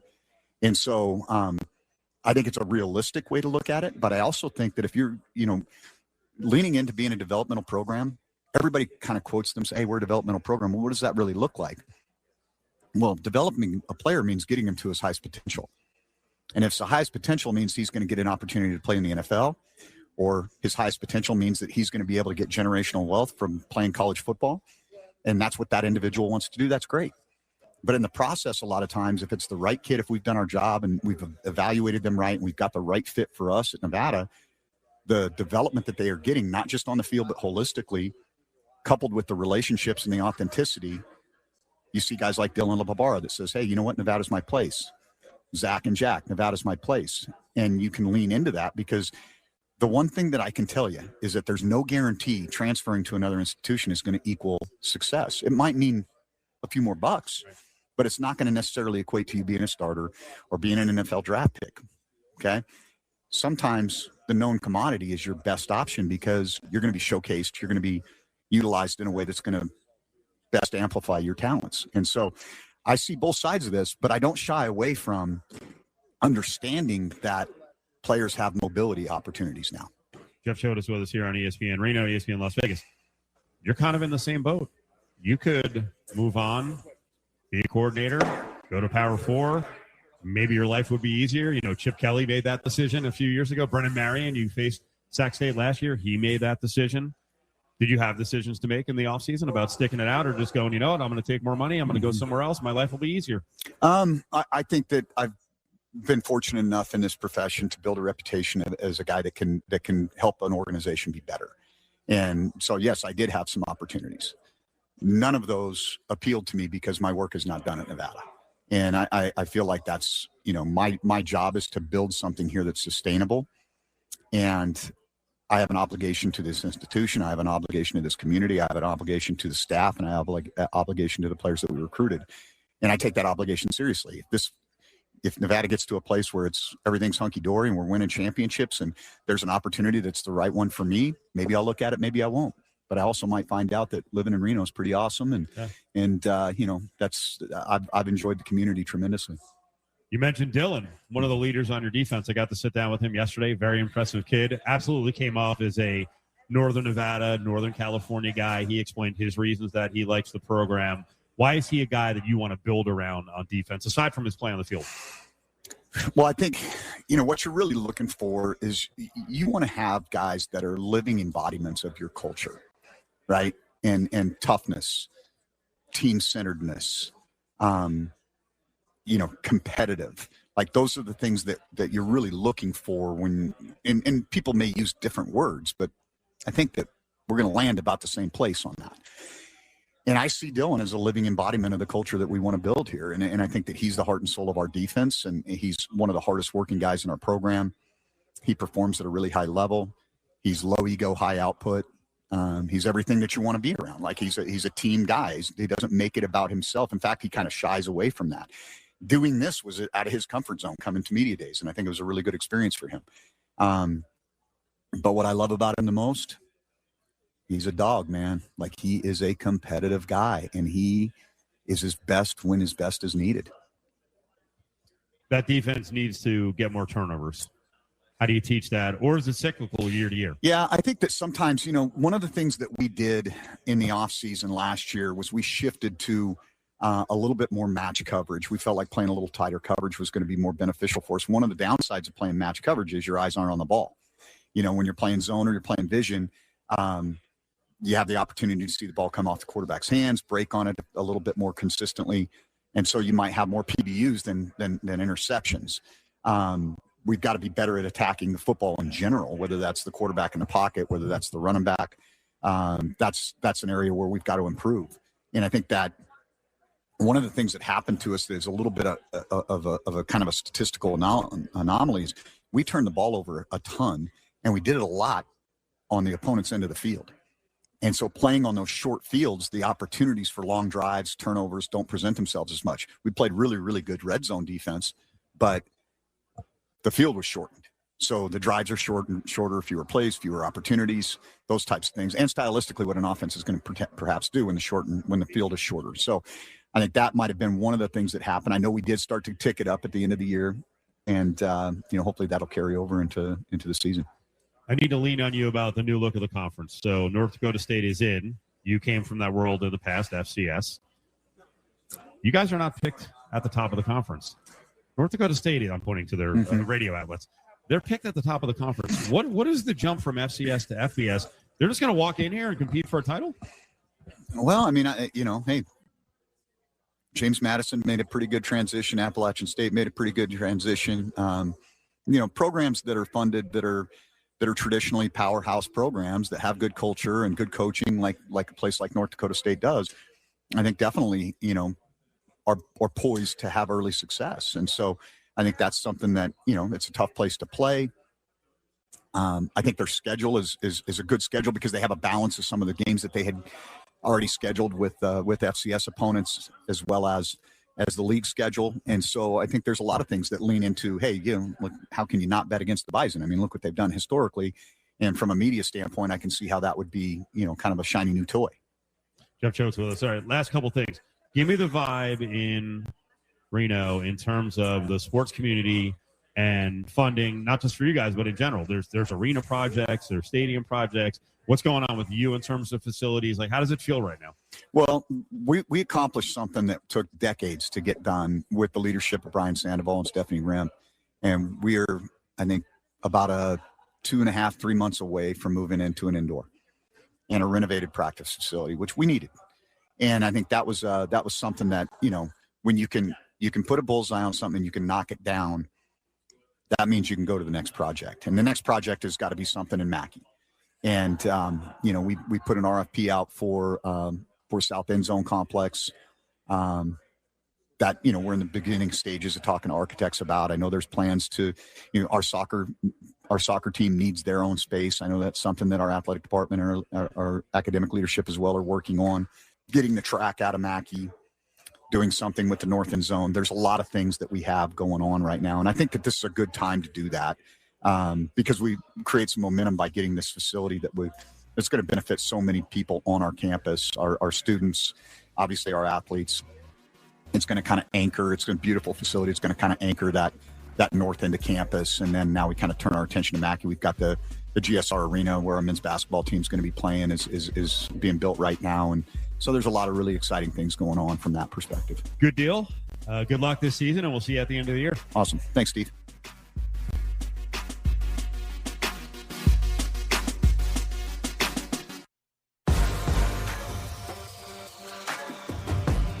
It's Cofield and Company on ESPN Las Vegas and ESPN Reno. Time now for our A's Spotlight as the A's back in action tomorrow. Second half of the season begins tomorrow around Major League Baseball. I'm right on that, right? There's no Thursday games, right? Everything starts tomorrow. No, you are incorrect. Philly and New York play today. Okay. Mets, Phillies. That's why I asked. I was like, I figured maybe there was a shot. Mets are up 1-0. 1-0. There you go. News in about the A's. Apparently, they've already set the slate for 2027 at LV Ballpark. Going to have back-to-back 3-game series against different opponents. This year was the Brewers and the Rockies. What do we got this year? Coming up next year Angels. is the Pod Squad. Okay, that makes sense. And the Reds. What? Yeah. Why are they just non-regional? Why wouldn't you get the Padres and like even the Giants? Why wouldn't you get a regional team to come here? I don't know how they work it out. I would very much ask that question. It's going to be a little earlier, too. May 31st will be the first series. Second series, June 3rd. I'm interested in the Padres. I like the Reds, too. The Reds haven't had a great last 50 games, but I think the Reds are a team on the come, so they should be good next year. And now here's the lead that we bury. These games at LV Ballpark could happen. Well, I was going to say that because we don't know about next year's schedule. In general, when the season could start, if the whole season gets blown out, if we have got hawks on both sides, the union and the owners. Yeah, I saw the headline today. They announced that opening day date, and it's just usually maybe that's not like a headline usually on the front page of ESPN, but now considering it's probably not going to happen, at the very least that's not going to happen. I feel very confident. Opening day. We might get this series. Well, I mean, if you've paid attention to labor struggles in all sports, they will push it until the very brink. Mm-hmm. They have no qualms about going into the regular season, or listen, if they don't settle, soon enough, then you screw up your preseason, and then you have to push back the beginning of the regular season. Tommy White is up, another minor leaguer who has raced through the system, another college player who's raced through the system, another 2024 draft pick who's raced through the A system. Another hitter, hitting over 300. He's done pretty well. Fielding's gotten better as well as he has raced through, to use your term, through the system. So this season has very quickly become, I don't want to say lost because the American League stinks, but this is definitely on, the meme of the chimpanzee on life support in the hospital bed. That's definitely the A's right now. They are on life support. And this has imploded partly due to injury, but partly because this team just pitching-wise doesn't have it and the offense has disappeared. So maybe he can help you out. But I also think this is kind of what you want to do. Maybe you get best of both worlds. Bring the young guy up. He's been succeeding. See what he's got at the major league level. Maybe he hits. Maybe he helps fix what ails your team while also getting some important run at the major league level. But this is the way you got to do it. I mean, if I were to guess, I think he's going to excel immediately. Yeah. He's a pure hitter. He had massive power in college, and now you're talking about a core of young dudes, whatever his position is, and then when you throw in, if Leo DeVries is ready in September, I'd like to get a look at him. Hopefully he's going to be up. I don't think I missed it today, but hopefully he's going to be up at AAA pretty soon. That's a good collection of players to start building around, and they've already got guys, if you consider Shea Langler young, Nick Kurtz young, Tyler Soderstrom young.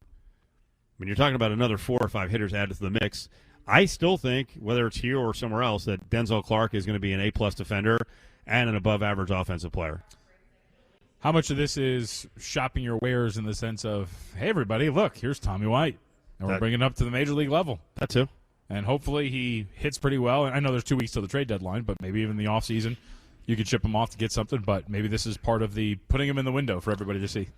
I mean, I wouldn't trade him for anything but a pretty high-level pitcher or a pretty high-level pitching prospect. Mm-hmm. They're confident, though. You notice at the top of the draft, they went with some more hitters. They drafted 3 college pitchers, too, but their first pick was a hitter. So they're like, we're going to keep putting hitters in the pipeline, and we've had success with college baseball hitters coming up and banging through the system. It's a cool time for the A's. I just wish they had more pitching and they could execute in the second half. Sorry, John. No, I was going to say, turn them around quick, too, right? Get college hitters. They're kind of well-seasoned already, and then if they advance really quickly, you can turn them around for profit. But here's the thing. We say that. Not everyone nails it. Yeah. And they didn't nail it for a long time, but, man, they have been on a streak.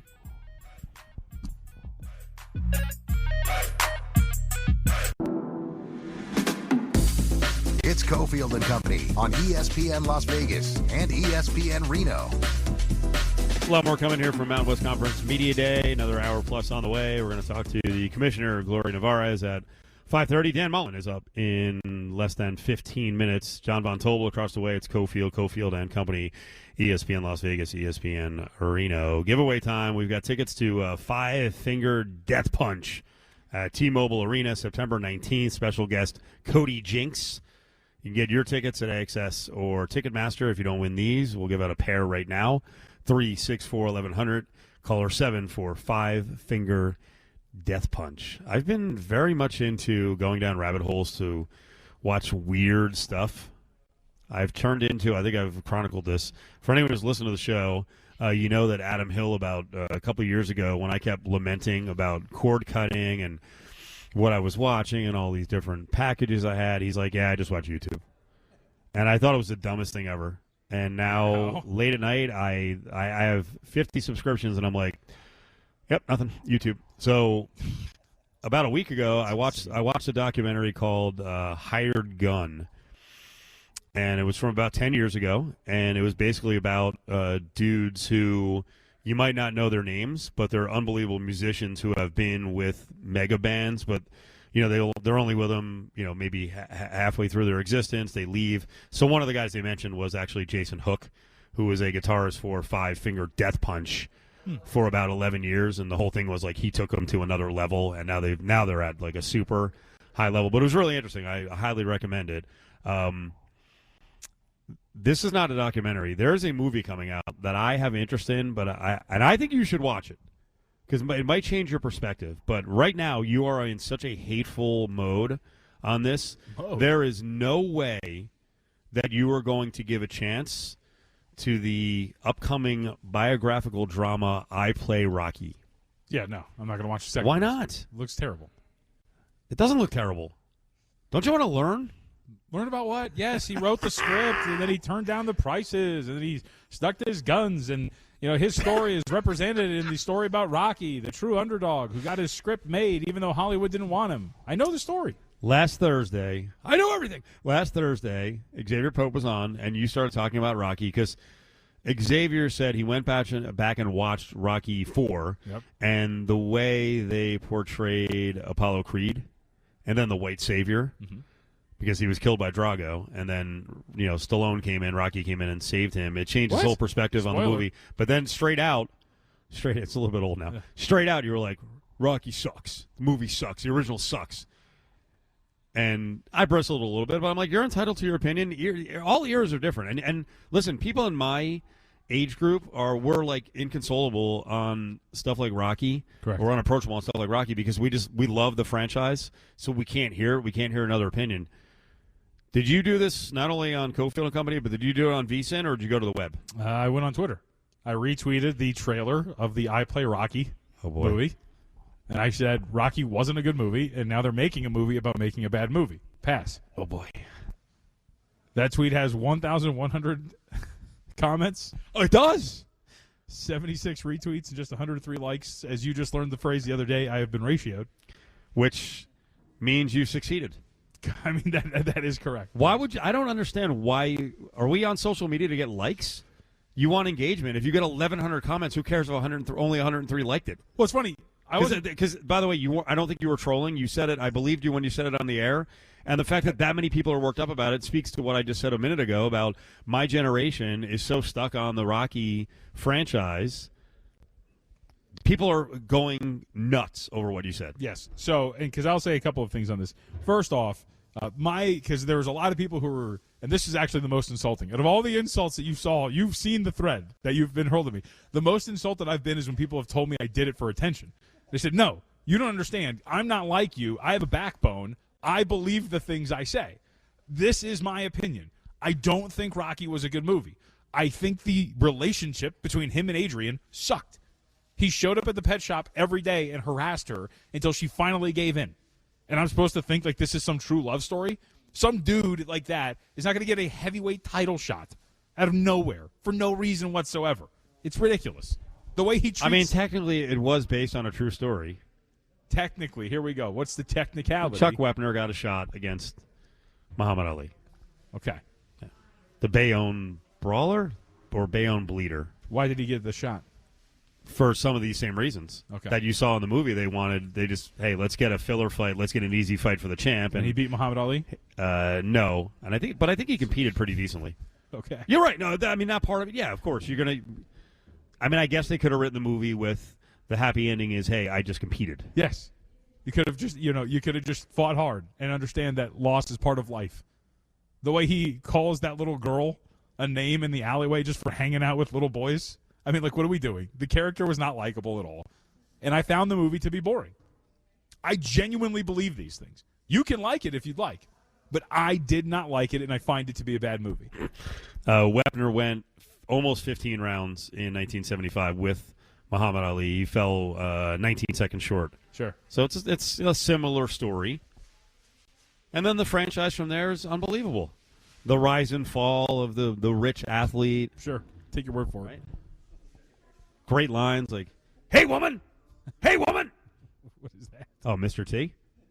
That is, let me tell you, that's what Exavier should be commenting on. Yeah. You got to watch that.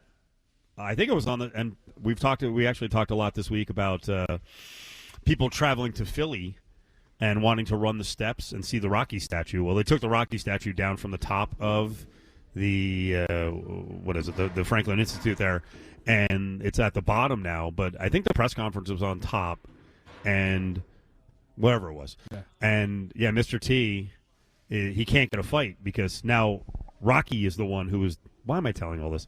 Right. You're not going to get interested. I'm telling you this stupid story. It's going in one ear and out the other.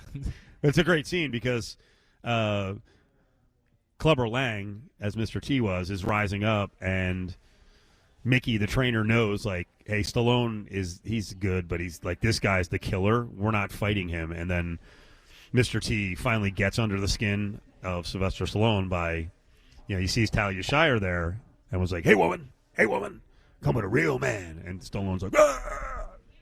I want to fight him. And that's how boxing match is made? Okay. Sometimes that can happen.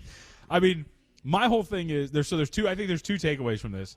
The first of which is, in a world that people bemoan that there is no originality, I think I have a genuinely original, I'm not trying to be it. I'm just saying, I just don't like the movie. And everybody, the things I'm being called are hilarious because... Well... The one I find most funny is how many guys or bots or whatever turn to questioning your sexuality. Right. Every single one. With slurs like, why does that even apply here? I have no idea. You're not a real man. Well, that's just the state of Twitter, I think. I think that's just representative of Twitter. It is, yeah. Because if you look, the people that are calling me that in the comments, every single one of them, 100% of them, are anonymous accounts. Of course. They don't have their real name behind there or anything like that. So that is it. A couple people called me a virgin. Joke is on them. I have 2 children. Which, come on now. Fake news. Yeah. Right. Might not be yours. Get the test. One of my favorites was Sorry, that was kind of low blow. You look like you used to be fat, so I don't listen to your opinion. I was like, wait, so what does anyone Wow, that's mean? tough. Right. So even in life now, if you succeed in getting yourself in shape, you are a former fatty, so all of your opinions mean nothing. Right. Which is like one of my favorites. There's been a couple of, take your own life comments as well. Kill yourself because you didn't like the movie Rocky. My favorite, to which I responded, somebody said, jump off the tallest building in your town, to which I responded, as long as we hold hands and do it together. There you go. Play to the theme, right? That's right. Somebody said, you probably like Shrek, to which I responded, Shrek 2 is great. I love Shrek. Shrek and I love Rocky. Fantastic. I love Rocky as well. I know. I'm just amazed that, you have to have this opinion. Holy crap. Rocky has to be great. Stormy Bonatoni's father, she showed me the text, sent her a text later that night because he watches our show later in the day. 6 paragraphs on Rocky. Yeah. Dude, it means a lot to a lot of people. It represents an era. For a lot of people, it also represents kind of big city and Philly. It certainly is. It's big amongst Italians because he was the Italian stallion. Oh, yeah, that was his nickname, right? Yeah. Like I said, this is me. That was the most insulting out of all of that. And it's funny. You should have seen Stormy's face. How can you deal with stuff like that? I'm like, because it's not real.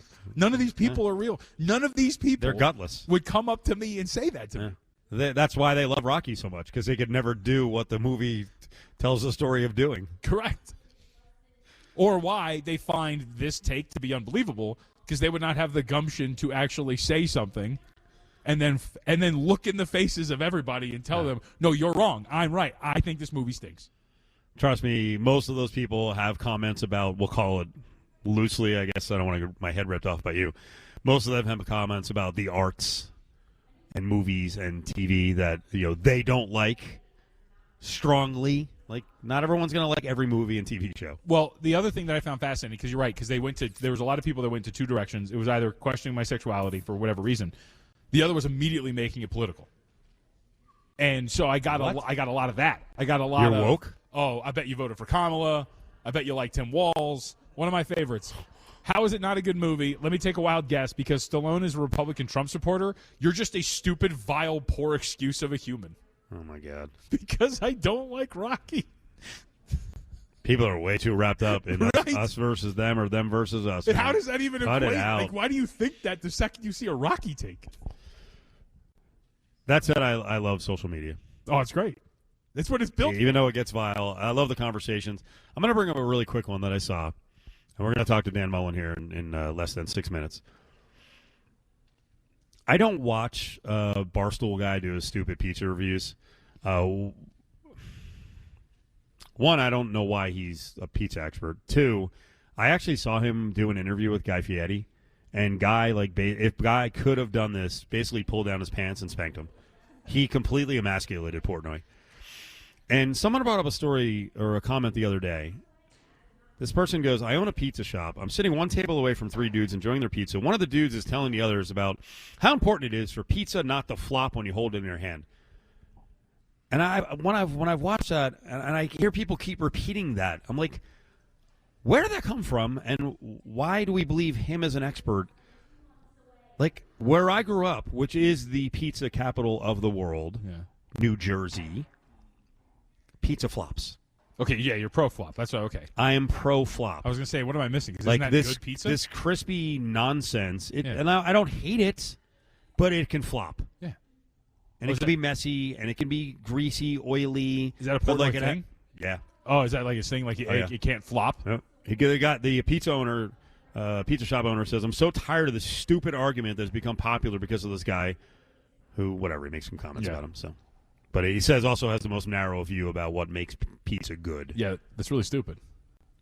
Trust me, I like crispy pizza, like crispy cauliflower pizza. I like thin crust, but also floppy pizza is awesome. Yeah. There's pizza I don't like, and I feel strongly about it. If I see one more Chicago thing about thin crust, the cracker crust, I think it sucks, and I think deep dish sucks too. I want to try deep. Come at me, woke.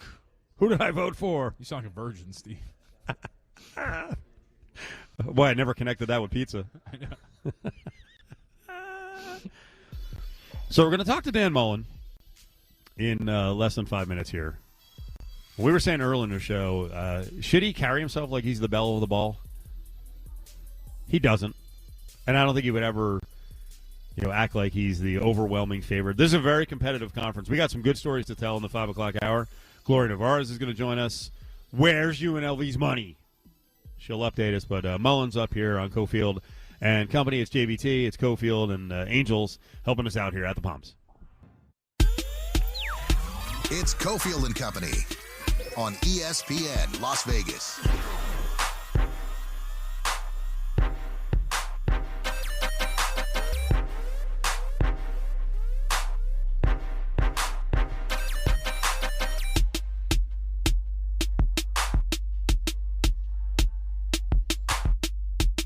Back here at Mountain West Conference Media Days, and the star of Media Days, UNLV football coach Dan Mullen, sits in with ESPN Las Vegas. At least in our mind, anyway. Well, it's interesting, Coach. We had a big discussion yesterday. Every conference has that kind of lead dog or lead program where they kind of walk around with their chest puffed out, and everyone's like, I want to be them, or I don't like them. The conference is kind of in this weird thing where a program has to kind of establish itself as the dominant program. You guys certainly have a chance with what you've done the last 3 years. Yeah, I guess, if you look at where we're at and playing for the Ty Championship the last 3 years, we would be that kind of the school with the target. You know what I mean? The game that everybody circles, I think, throughout their year is, whether it is the teams, the coaches, the programs, the fan bases at other schools, circle this game. and say, hey, okay, that's the team we got to beat if we want to get to the championship. And so, that's. I like being in that position, though. I like it. Our players I think that's why guys want to come to UNLV. That's why guys want to be here. That's why I think the excitement in the city of Las Vegas about the team and the program, when you are that, right? I mean, and you look at that and the other teams in this city that have it, like the Knights, I'm sure people – I was in the playoffs talking to other hockey people this year. And they're like, yeah, no one likes the Golden Knights, like around the country. Like we're the bad around guys. The continent. Yeah. Everyone hates the Golden Knights. I mean, we're the bad guys. And so we're kind of that at football now too, I guess. Yeah. Are you the bad guys? I don't know if you are. I don't know. I mean, I'm a good guy, so I don't know. I'm a good guy. We got really nice guys in our team. Everybody loves Vegas. So, we're kind of let's just go to we're the circled game on everybody's schedule. Okay, I want to jump way ahead here before we talk about personnel in the offseason. How much did you guys examine attendance at Allegiant? Because there's another level that you need to get to, and there's going to be games this year where the road crowd is going to invade. Like I'll tell you right now, North Dakota State is going to come here probably with 6,000 to 8,000 people. Yeah. What's that next level for UNLV fans in terms of promotion, stadium experience, and getting people out? Well, I think it's the buy-in of all of the people here in the city, especially, right? That game day experience. As you grow, I mean, we have such a great sports town, and when you get out with people in the community and local people, and not to make it sound bad, but the Raiders are going to outprice you. The Raiders are going to make it hard for a family of four to go to a football game, and of going to watch a team that has the opportunity to compete for a championship that you can bring your family to, right? And the one thing I've learned, when they always talk about all my years and getting to coach in the SEC. When they say, their big logo, it means more. It does. It's generational. You know what I mean? The parent is like, well, my father took me to games, and I'm taking my son to games, and now he's taking my grandson is now going. Or it's a generational deal, and I think it's one of those things that, here. I mean, the city's grown so much over the years, and it's just it's a different. A little different that way, but it's that buy-in for fans to say, hey, this is an unbelievable experience for us to be able to go as a family, go see the energy, go see the excitement. We certainly made every game exciting last year, whether we wanted to or not. We said we're the best show in town, and we kept you in your seat to the final act. But that experience for all the local people to really buy into and get into it. And then all of a sudden, that's how you create the grassroots fan base. And it helps that we're winning, right? I mean, because you want to go to games and cheer for your team winning. And we're winning. And so for local people to say, hey, I'm behind, this is my team. This is our local team. And, I'm all in and enjoying the games. And it is great. I mean, but you said, I mean, for opposing fans, I mean, that's the interesting thing. One here, I mean, when every other school, when they look at the schedule comes out and they say, hey, well, I'm a big fan of my team. I'm going to go to a road game this year. Las Vegas, yes, done. It's not even a discussion when we roll on the road schedule that's the trip they're going to make. And there's also competition now for selling tickets. I mean, 2028, we're going to have the A's, and we may have an NBA team here. So there's not only competition for the tickets, also competition to kind of meet that standard of the Aces and the Golden Knights and keep winning. It is, but I mean, I think we averaged a little over 30,000 per game last year. I mean, that's two Golden Knights salary, right? I mean, they were at 50, like T-Mobile, they're 15, 17, yeah. So but you only have the 6 opportunities to come see us. So I think it is a special deal, and I think we want to continue to keep growing the local market and that buy-in from people embracing their team and their city. So Dan Mullen's with us on ESPN Las Vegas. We're at Mountain West Conference Media Days, number 2. So last year the offense was prolific. It was great. You produced the Offensive Player of the Year. You should have a favorite for. You do have a favorite for Offensive Player of the Year in the conference in Jet Thomas. You've now had a few months to see this collection of some new offensive linemen, some new receivers. You know your backs. You have a new quarterback. How's the offense going to look this year as compared to next year? You're going to have to run some different things for a different quarterback and receivers. Yeah, I think, on 30,000-foot view, it's going to look very similar. We're going to run our offense. We're going to, spread the field, attack you, make you defend all 11 guys sideline to sideline and defend all 11 players. When you get into the intricacies of it, it will be different because, we're going to be with a lot of obviously we have a new quarterback, so we got to play to his strengths. We had a lot of senior receivers last year, where this year we're younger at the receiver position, but we're more veteran to me. I feel like definitely at running back, at tight end, you're getting into like little different things of how you're utilizing people. The offensive line, I think I've had a pretty good spring. I think one of the hardest things though in today's world is even though we were able to retain a lot of players in the transfer portal world, there's going to be a lot of new faces, right? I mean, I don't know what the statistical number of returning starters are, but because I kind of view it maybe differently than, okay, this guy played a first play of the game. I'm like, okay, this guy's played this many snaps in their career, so they're a veteran player. But there's enough new players that there's still the question marks. And the problem is you go against each other every day. So you think you answer some questions, but you don't really know because is our O-line great? Is our D-line bad? Or we've got unbelievable pass rushers, or we're not very good in pass protection? You know what I mean? Or, hey, we can dominate man coverage, our receivers, or we just can't play man coverage in the secondary. However it plays out, when you only go against each other, you don't always know. But we're going to find out. I'm certainly against Memphis here in a couple weeks. Yeah, Mullen was. Go back to last year. After 3 weeks of last year, did you look around and you're like, whoa, okay, that is that situation where, hey, I got a little misled by practice, and we got to fix this. I thought we were or we're better somewhere. I thought, well, I think a couple things. We got into games, and I said, okay, our quarterback, we need to do this with our quarterback. And last year was move the pocket, get him around. He was not comfortable standing in the pocket. We had to get him out and move him around. Honestly, I thought we were not as good up front as I thought we were. I thought we were pretty good up front on the D line, and that we were just okay. And and and our O line was okay, but I thought we were a little bit better at the line of scrimmage than we ended up being in reality. You get into games, and I've never seen Jet live, and all of a sudden he could take over games. And, practice because you bring the play back or you do this or that, you're not scrimmaging every single day. So there was a lot of things you start seeing through the first couple of weeks saying, okay, we gotta focus, change our direction. This is who we really are, and figure it out from there. I talked to Jet yesterday, and I mentioned to him, hey, do you look at the internet? You look at the chatter, and we brought up the topic of workload because that became a big thing last year where people wanted more and more and more and more and more. And you explained it multiple times about, hey, we want a rotation. Do you change things with him this year? Does he get the ball maybe out in space more where he's not taking a pounding in the pass game? Yeah, well, one, it's his continued growth as a player, right? But I think one of the things that I get into, and people get frustrated, it's a long season. It is a long season, and it's a marathon, not a sprint, and you want to make sure we're not sprinting with a Jet Thomas where all of a sudden now and he's out of gas or something happens.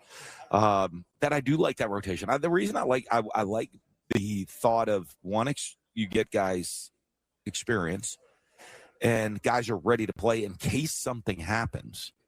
But you also have the opportunity to keep guys healthy. So, we'll see as it goes. Statistically speaking, I think he was a 1,000-yard rusher last year. That's pretty good. Well, per touch was out of control. He was one of the top 5 guys in the country. And it's like, so give him the ball a lot more. Well, that might come down then, right? And, we were pretty fortunate. I think our running back room was pretty good last year. And, and each guy brought a little something to you. And, but we'll see. I think he's going to have to carry the load a little bit more this year for us. I think he's ready to do that, but I don't think he's ever gone 25 carries a game, week in, week out. So we'll see if he can handle that. But he's certainly a guy's got to touch the ball, whether we get it to him in the run game, in the pass game. He's a guy that we're monitored the touches to make sure, because as you said, per touch, it's pretty special. Dan Mullen's with us here on ESPN Las Vegas at Mountain West Conference Media Days. Let's take a bigger view of college football. We get to talk to all the coaches, and I'm not saying some here are going to whine about the transfer portal and the movement and the new rosters, but nationally it happens. We hear about coaches walking away, going to the pros. Oh, I'm tired of this. Why have you embraced this, and what's been the adjustment now that you come back and now you're more than a year in terms of the new world of college football? It is what it is as a coach. I think this. I think, everyone looks at the coaches and say, when you deal with the NCAA, when you deal with all the different rules, everyone's like, but the coaches want to control everything. That's never, I've never really seen that be the case. The coach is the most educated in what goes on because we live at 24/7, 365, right? So I can tell you where the problem, I could have told you back in 2016, whenever it was on the College Football Oversight Committee, when the thought of NIL was brought up, and the NCAA is like, well, it'll never have anything to do with recruiting. And I'm like, yeah. I'm like, okay. I was the only coach in the room, and I'm like, that's all it's going to have to do with. And they're like, absolutely, I'll never have to do with it. And so the coaches, though, adapt. That's the one thing you always have to be able to do as a coach is you adapt. A lot of changes are coming. We had meetings yesterday, and the coach reported, there's, okay, what about this? Okay, and as you talk things through, you always got to find your starting point, right? Like you look at the transfer portal. Great thing in the transfer portal. We're down to one transfer portal window. In January, you kind of have your team. Now you're going to add some freshmen coming in, and but you have kind of the meat of your team in January. Okay, so now I can start team building. Now I can start doing projects, right? I can do things. Think of this, like, okay, if they move the transfer portal window, and a lot of people say, let's move it to after the spring semester. Okay. Well, let's reset the calendar then. I don't need to do a lot in February, March, and April with my team because they might not be my team. But I need a lot more time May, June, July as I go build that roster and team building and all those things. So I think it's just embracing, hey, these are the changes. We're going to live with the changes. We're going to try to find how do we going to adapt and put our guys in the best position to go be successful here at UNLV. And I listen, I came back in and understanding this. I want guys that want to be here, right? I mean, you're out of your mind to think, and I don't know if you ask Jetter, he talks, you're out of your mind to think he wasn't getting calls and people offering him a lot of money.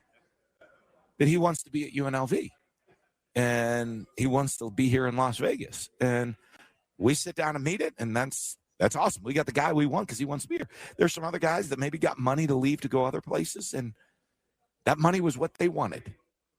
Also, I'm happy for them. I mean, as long as it fits your why. People always wonder, Coach, why are you at UNLV? It fits my why for me. That's my personal why. I really enjoy it here. And so I try to help advise the players to fit their why. And so the transfer portal is what it is. And let's get the guys there. They really want to be here. You mentioned feeling like the team's set in January and February. Does that now allow you to be even more effective in the high school recruiting? I got to say, first of all, having 27 or 28 verbal commits at UNLV for football is insane. As we sit here, in mid-July, did it allow you more time and the ability to dedicate a lot to recruiting? And the other thing is, I'm surprised you took that many verbals. Do you expect attrition? I figured, hey, we're going to mix building here at UNLV with transfer portal and maybe like 18 high school guys. I still think you build your foundation from high school players. I still think that's the foundation of a program.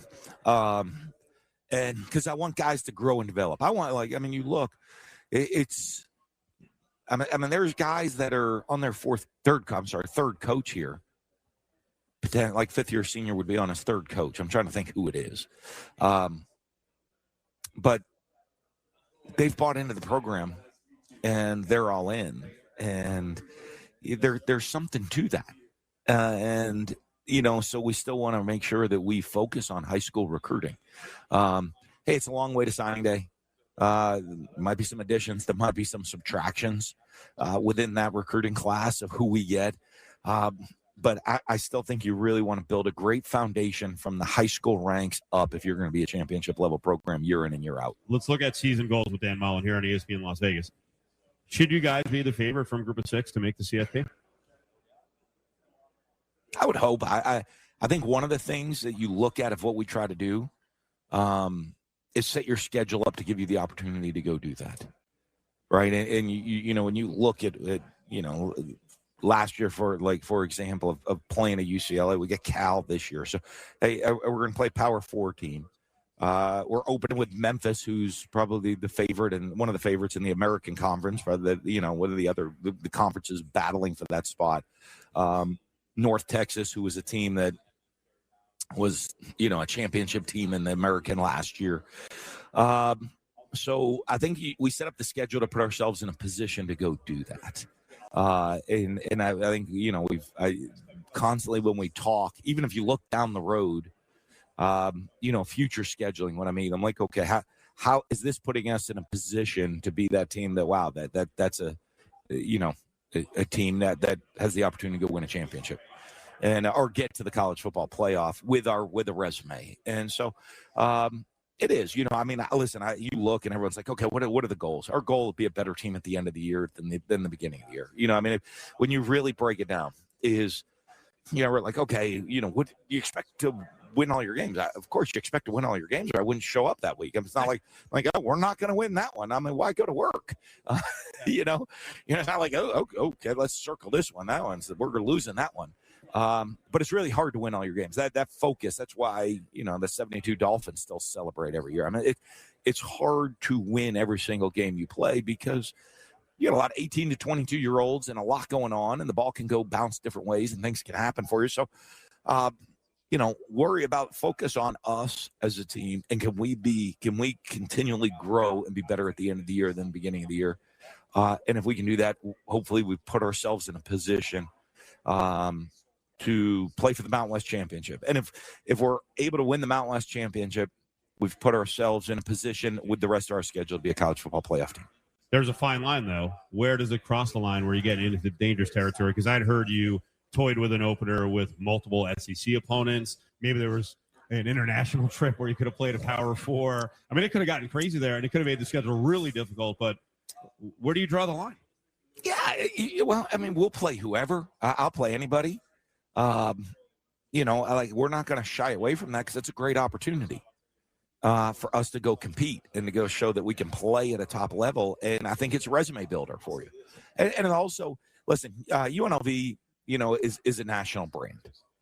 It is, you know, and you know, the one thing sometimes we don't embrace it as much of what a national go where, you know, UNLV gear. Now, I mean, maybe generationally, I get a lot of running Rebels. Yeah, go run Rebels when you wear UNLV stuff on the East Coast, but they know exactly who that is. By the way, did you know that coming in, or have you been surprised by the amount of, hey, we know? No, because I mean, one of the few starting fives you can name in college basketball history, the 1990 team, that everyone is in my generation. You just know those guys, and so I think that brand still carries nationally. So I think that's kind of a cool deal. But I want to keep the brand up. I want to go play teams and play on a big stage. As you said, where's that fine line? I want to go play the big games, and I want our guys to go experience. I want our fan base to experience that. I want them to come to Allegiant Stadium and experience big-time college football, you know, with UNLV playing in it. And, you know, because I think that's going to help continue to grow the brand.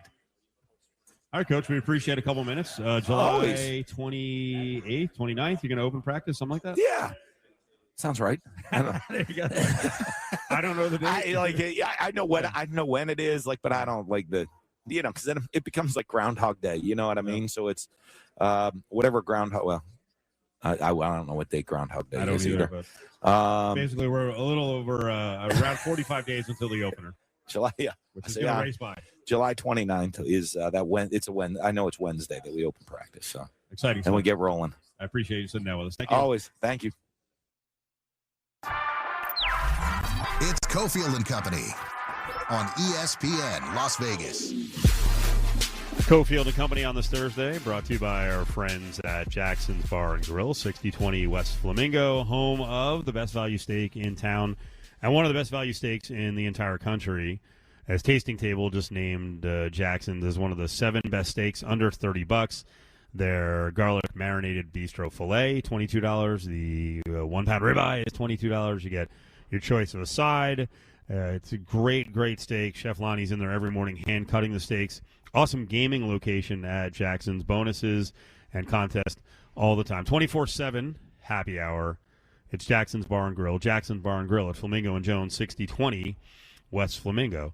We're going to talk to Gloria Nevarez here in just a minute. But let's do a giveaway. We got a hookup for the show. Totally Tubular at Sahara, Las Vegas. Thomas Dolby, Flock of Seagulls, and several other legendary bands from the 80s is at the pool at the Sahara. If you don't win these tickets, you can go to Ticketmaster.com and grab your own. 2 Saturdays from now, July 25th, 364-1100, caller 7, 702-364-1100, caller 7. James is going to hook you up with a pair of tickets to go see Totally Tubular. So I talked to Gloria Nevarez, the commissioner from the Mountain West Conference, just a little while ago, and we cut right to the chase. This part of the conversation, we got into UNLV and the monies that are coming the way of the university. What's the timing on all of this, and when do they get the money, as Gloria Nevarez gave her answer. I mentioned that yesterday on my main stage that we solidified, confirmed at our board meetings this summer that the conference will meet the obligations in the grant of rights. There's been a lot of misinformation and rumors about the grant of rights not being valid or failing for some reason, and that is just not the case. To my understanding, there isn't a lump sum that the school's getting, right? There was a date where at least payments had to begin. If the money was in then and distributable, then payments had to begin, but it wasn't a drop dead date by which you had to distribute money or the grant of rights fails. That's false. So give me a feel for the vibe from the UNLV side, because again, you have outside forces who are like, hey, they might not be happy. They might not be happy in the future. They could leave. What's it like dealing with the UNLV people? Wonderful. I think President Heavey, Athletic Director Eric Harper have been at the table, transparent, collaborative. You'd have to ask them. I don't want to speak for them, but they've represented to me that they are very happy with what we have going on at the Mountain West, and they're one of our tentpole legacy programs. Gloria Nevarez on ESPN Las Vegas. I asked them, and I don't hear anything. So, no, I don't mean like I don't get information. I think if they were complaining constantly, the whole community would hear about it, especially those closest to UNLV. That all said, are you kind of blown away by the conference dealings, the money stuff, the niche audience there is out there? Because I don't, for my audience, I'm like, I think it's way too highfalutin. I don't want to deal with it. When things happen, they happen. It is incredible. And I guess it's a good thing because there's an interest in college football. Are you kind of surprised by that niche intensity in getting the information on all this conference dealings from fans? I think our fans have always been passionate about sports and their college programs. I do feel that a lot of the rumors and the misinformation is intentional, political theater, whatever you want to call it. But it has been kind of the talking point around college athletics. So in one sense, I'm not surprised by it because that's what makes college athletics great. People have a lot of affinity to their you guys are, I'm sorry to cut you off. You guys are doing this week. ACC, SEC, Big Ten are coming up. Last week, one of the big notes out of the Big 12 was their deal with Monster Energy. It was a conference deal, not a local deal. It was patches. It was naming rights. Do you guys want to do something like that? Would you be interested in doing that? We are actively on the market. So the NCAA changed the rules and allows schools to sell commercial logos on their jerseys, and the conference has the opportunity to sell two. We've decided to only go to market with one, and we're actively in the market for a sponsorship, and it would only show up on the uniforms during the conference championship. So it's not something you would see during the regular season. How big a deal was it that UNLV kind of, I'm not going to say jumped the line, but got out in front of everyone? They were the first. It was amazing. And, I talked about it yesterday. There are 26 jersey patch deals out there right now. 27 as of today. 4 within the Mountain West. And we had the most of any conference. And just today, North Dakota State announced. So now we have 5 schools with jersey patch sponsorships. At a conference level, and we're talking to Gloria Nevarez, the commissioner, at a conference level, how involved can you be at school level with that sponsorship stuff? Because certainly there's a market that needs to be set, and you don't want to see someone taking pennies on the dollar. But do you have any control over that? We had a discussion about whether the schools wanted us to sell from the center across the region. And the school's very strong and said, no, we think we have a better market locally, and it's proven out. I think there's been the deals and the companies that are coming to the schools make a lot more sense in their local markets than anything we could have probably gotten collectively across the region. Moving forward, how forthcoming do you want to be with media deals and money information publicly? It's at state institution, it's going to get out. I don't want to sit here and rip the Pac-12, but we heard from them, hey, that's disrespectful. That's a relationship thing. Now, I also think there's something else going on there. Maybe they can't put the information out. Maybe they're working on other things. By the way, this is part of my having attorneys on because they tell me this, like, hey, here's next level thinking. But for you guys, is it productive to be forthcoming with the information? So each individual media deal has confidentiality clause. So you've never seen a conference say, hey, partner A is X dollars, partner B is Y dollars, partner C is Z dollars. But what we've done historically is announce the package, the total number of dollars over either per year or the term of the agreement. And then the media takes that number, divides it by number of schools, and then talks about what each school gets. We were not in a situation to do that this year for a couple reasons. One, our new KISWE deal. We don't know what the upside of that is going to be. We certainly modeled it on some conservative estimates, but until you really have a subscriber base, are promoting live events on that platform, it's hard to quantify what that plays into our media package. That's one. Two, we are exploring a different way to distribute media rights dollars. Merit-based, more based on performance, and maybe bonusing performance if you make a CFP, if you make an NCAA, which then makes that number one that you can't just divide by number of schools and get a per school dollar amount. So unfortunately for us, it got a little bit complex and still has a lot of TBD under it, which is why we did not announce a global number, but typically that's the why. Explain KISWE. What is it? What's the purpose? KISWE is a direct-to-consumer streaming platform. They're the preeminent live event streamers. They just did a K-pop concert that nearly broke the internet. They do a lot of work with the Utah Jazz. They came to us and said, hey, we can help you build the first ever conference-owned streaming platform for live events. Now, we've had Mountain West Network before, free to public, and that was supported by our website. This is a subscription-based model in which each school is going to have its own portal. So if you're coming in Wolfpack, Rebels, you're going to see the colors of your school, and then that school that drove the subscription will get 60 cents on the dollar for every subscription they. Okay, so that's positive. You're supporting your school. I'm going to have you sell me on a couple of things and sell the audience on a couple of things. First, following up on the KISWE, you guys were doing a pretty good job. I actually think the streaming was pretty solid. I mean, for me as an old guy, hey, I want to be able to go to the TV. I can watch on the computer, but I want to be able to go to my TV. I'm with you. Well, I can't process anymore.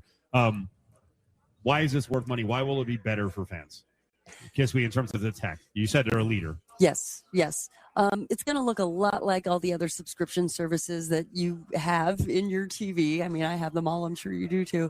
But each individual school will be able to interact with their fan base in a very unique way and style. And so the upward potential for revenue for each school is unlimited. They get to sell ad inventory into the games. They get to keep 60% of the subscription. They can start creating original content. Coaches so student athletes can build their own content brands and put it on these platforms. And so it's the Mountain West athletic directors and board of directors saying, hey, we're going to bet on ourselves. We're already producing this content. Let's maximize it on our own behalf. I like that. As one of the UNLV broadcasters, if we have more opportunities to produce original programming, keep busier, put out the word a little more effectively. Okay. Here's the tough one. Save College Sports Act. First of all, I hate that we have to save everything. I don't like that language. Everything doesn't need to be saved. I like the system. I like where things are going. And I don't like government intrusion into my business. Sell me on this, because I know you're a supporter of it. Why do we need the feds to come in and fix things, save things? Yeah, so the Saving College Sports was an act that is not on the table any longer. The new one is called Protecting College Sports. So it's the PCSA. And here's what's happening. One, the NCAA is getting sued constantly. You can't effectively hold a national championship or national competition if you can't enforce a national set of basic rules, eligibility, transfer portal. And so lawsuits have inhibited that.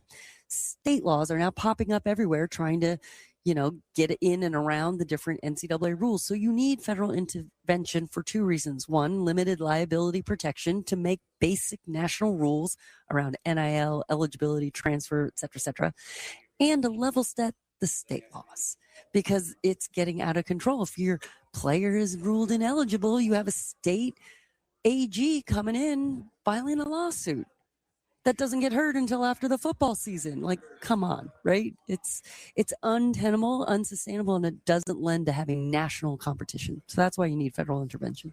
Last couple with Gloria Nevarez. Okay, so new feel, disloyal 5 as I call them, they're out. Now you got everyone in line going in the same direction, but the expansion stuff never stops. Nor should it, because you always have to be forward thinking. First of all, the school that intrigues me that you added is UC Davis. What is the future with Davis? Because they have football and they're pretty good at the FCS level. What do they want? What do you want? Davis was really appealing because it is in our footprint. It looks a lot like our school's big public, has ag under. Certainly, that's not a prerequisite, but it makes them look and feel a lot more like us. They're very well resourced. They're committed. They were very interested in becoming a part of the Mountain West. Football was not part of the discussion, except to say if someday you all decide to go to FBS, you'll have first look consideration, but there's no obligation there. And they bring the Sacramento market, which is really important. When you mention resourced, I've seen a little bit on their facilities. They're pouring a lot of money into the facilities, right? Yes. So that's a positive. Yes. That first opportunity. Did you say that on their football program? I guess my question is, if you look at North Dakota State, they're immensely successful after a couple of years, and you're like, you know what? We want to go the FCS route again. Let's go South Dakota State. Let's go Montana. Does UC Davis have first right where they're like, no. We get to decide first. And is there a timeline on that? It's more about we have to at least have a conversation with Davis. Are you ready to have the conversation? And again, no obligation on the Mountain West side, but we would have a very good faith discussion about whether they're ready. Why was North Dakota State right for the conference? And are there like 3 or 4 more programs in the footprint that, are kind of rivals that would work now? Or do they have to kind of build up to it? And North Dakota State was like miles ahead of everyone else. North Dakota State has been a national champion at the FCS level for a long time. We have a lot of synergy between coaches and administrators that have been in and out. We had a lot of familiarity with that program. And honestly, they make us better in football. And so we were really excited about them. Once you look under the hood, you realize, they've been built for FBS for a while, which is why we were really excited that the NCAA cabinet acknowledged that there was a 2-year waiting period for FCS schools transitioning to FBS for which they weren't eligible for postseason. Why? The original intent was to get them ready.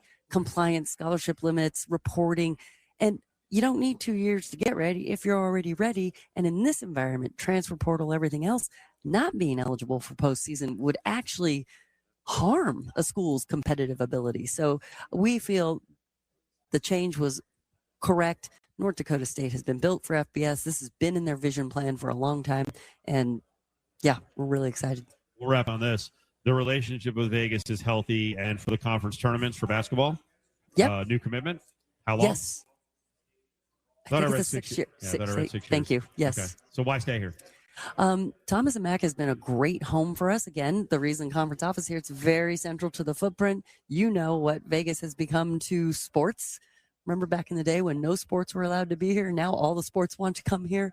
And we just have a strong tradition and fan base that is able to travel here either through direct flights or even driving. So it's been great. Maybe you can talk me off the ledge here and you can explain it. I am a little bothered by the fact that the LVCVA is going to continue to do business with the Pac-12 and the Pac-12 will be here. Does it annoy you? No, in fact, I worked for the Pac-12 for several years and helped broker the LVCVA, LVE deal with the Pac. And I think it's a great town and it has plenty for all.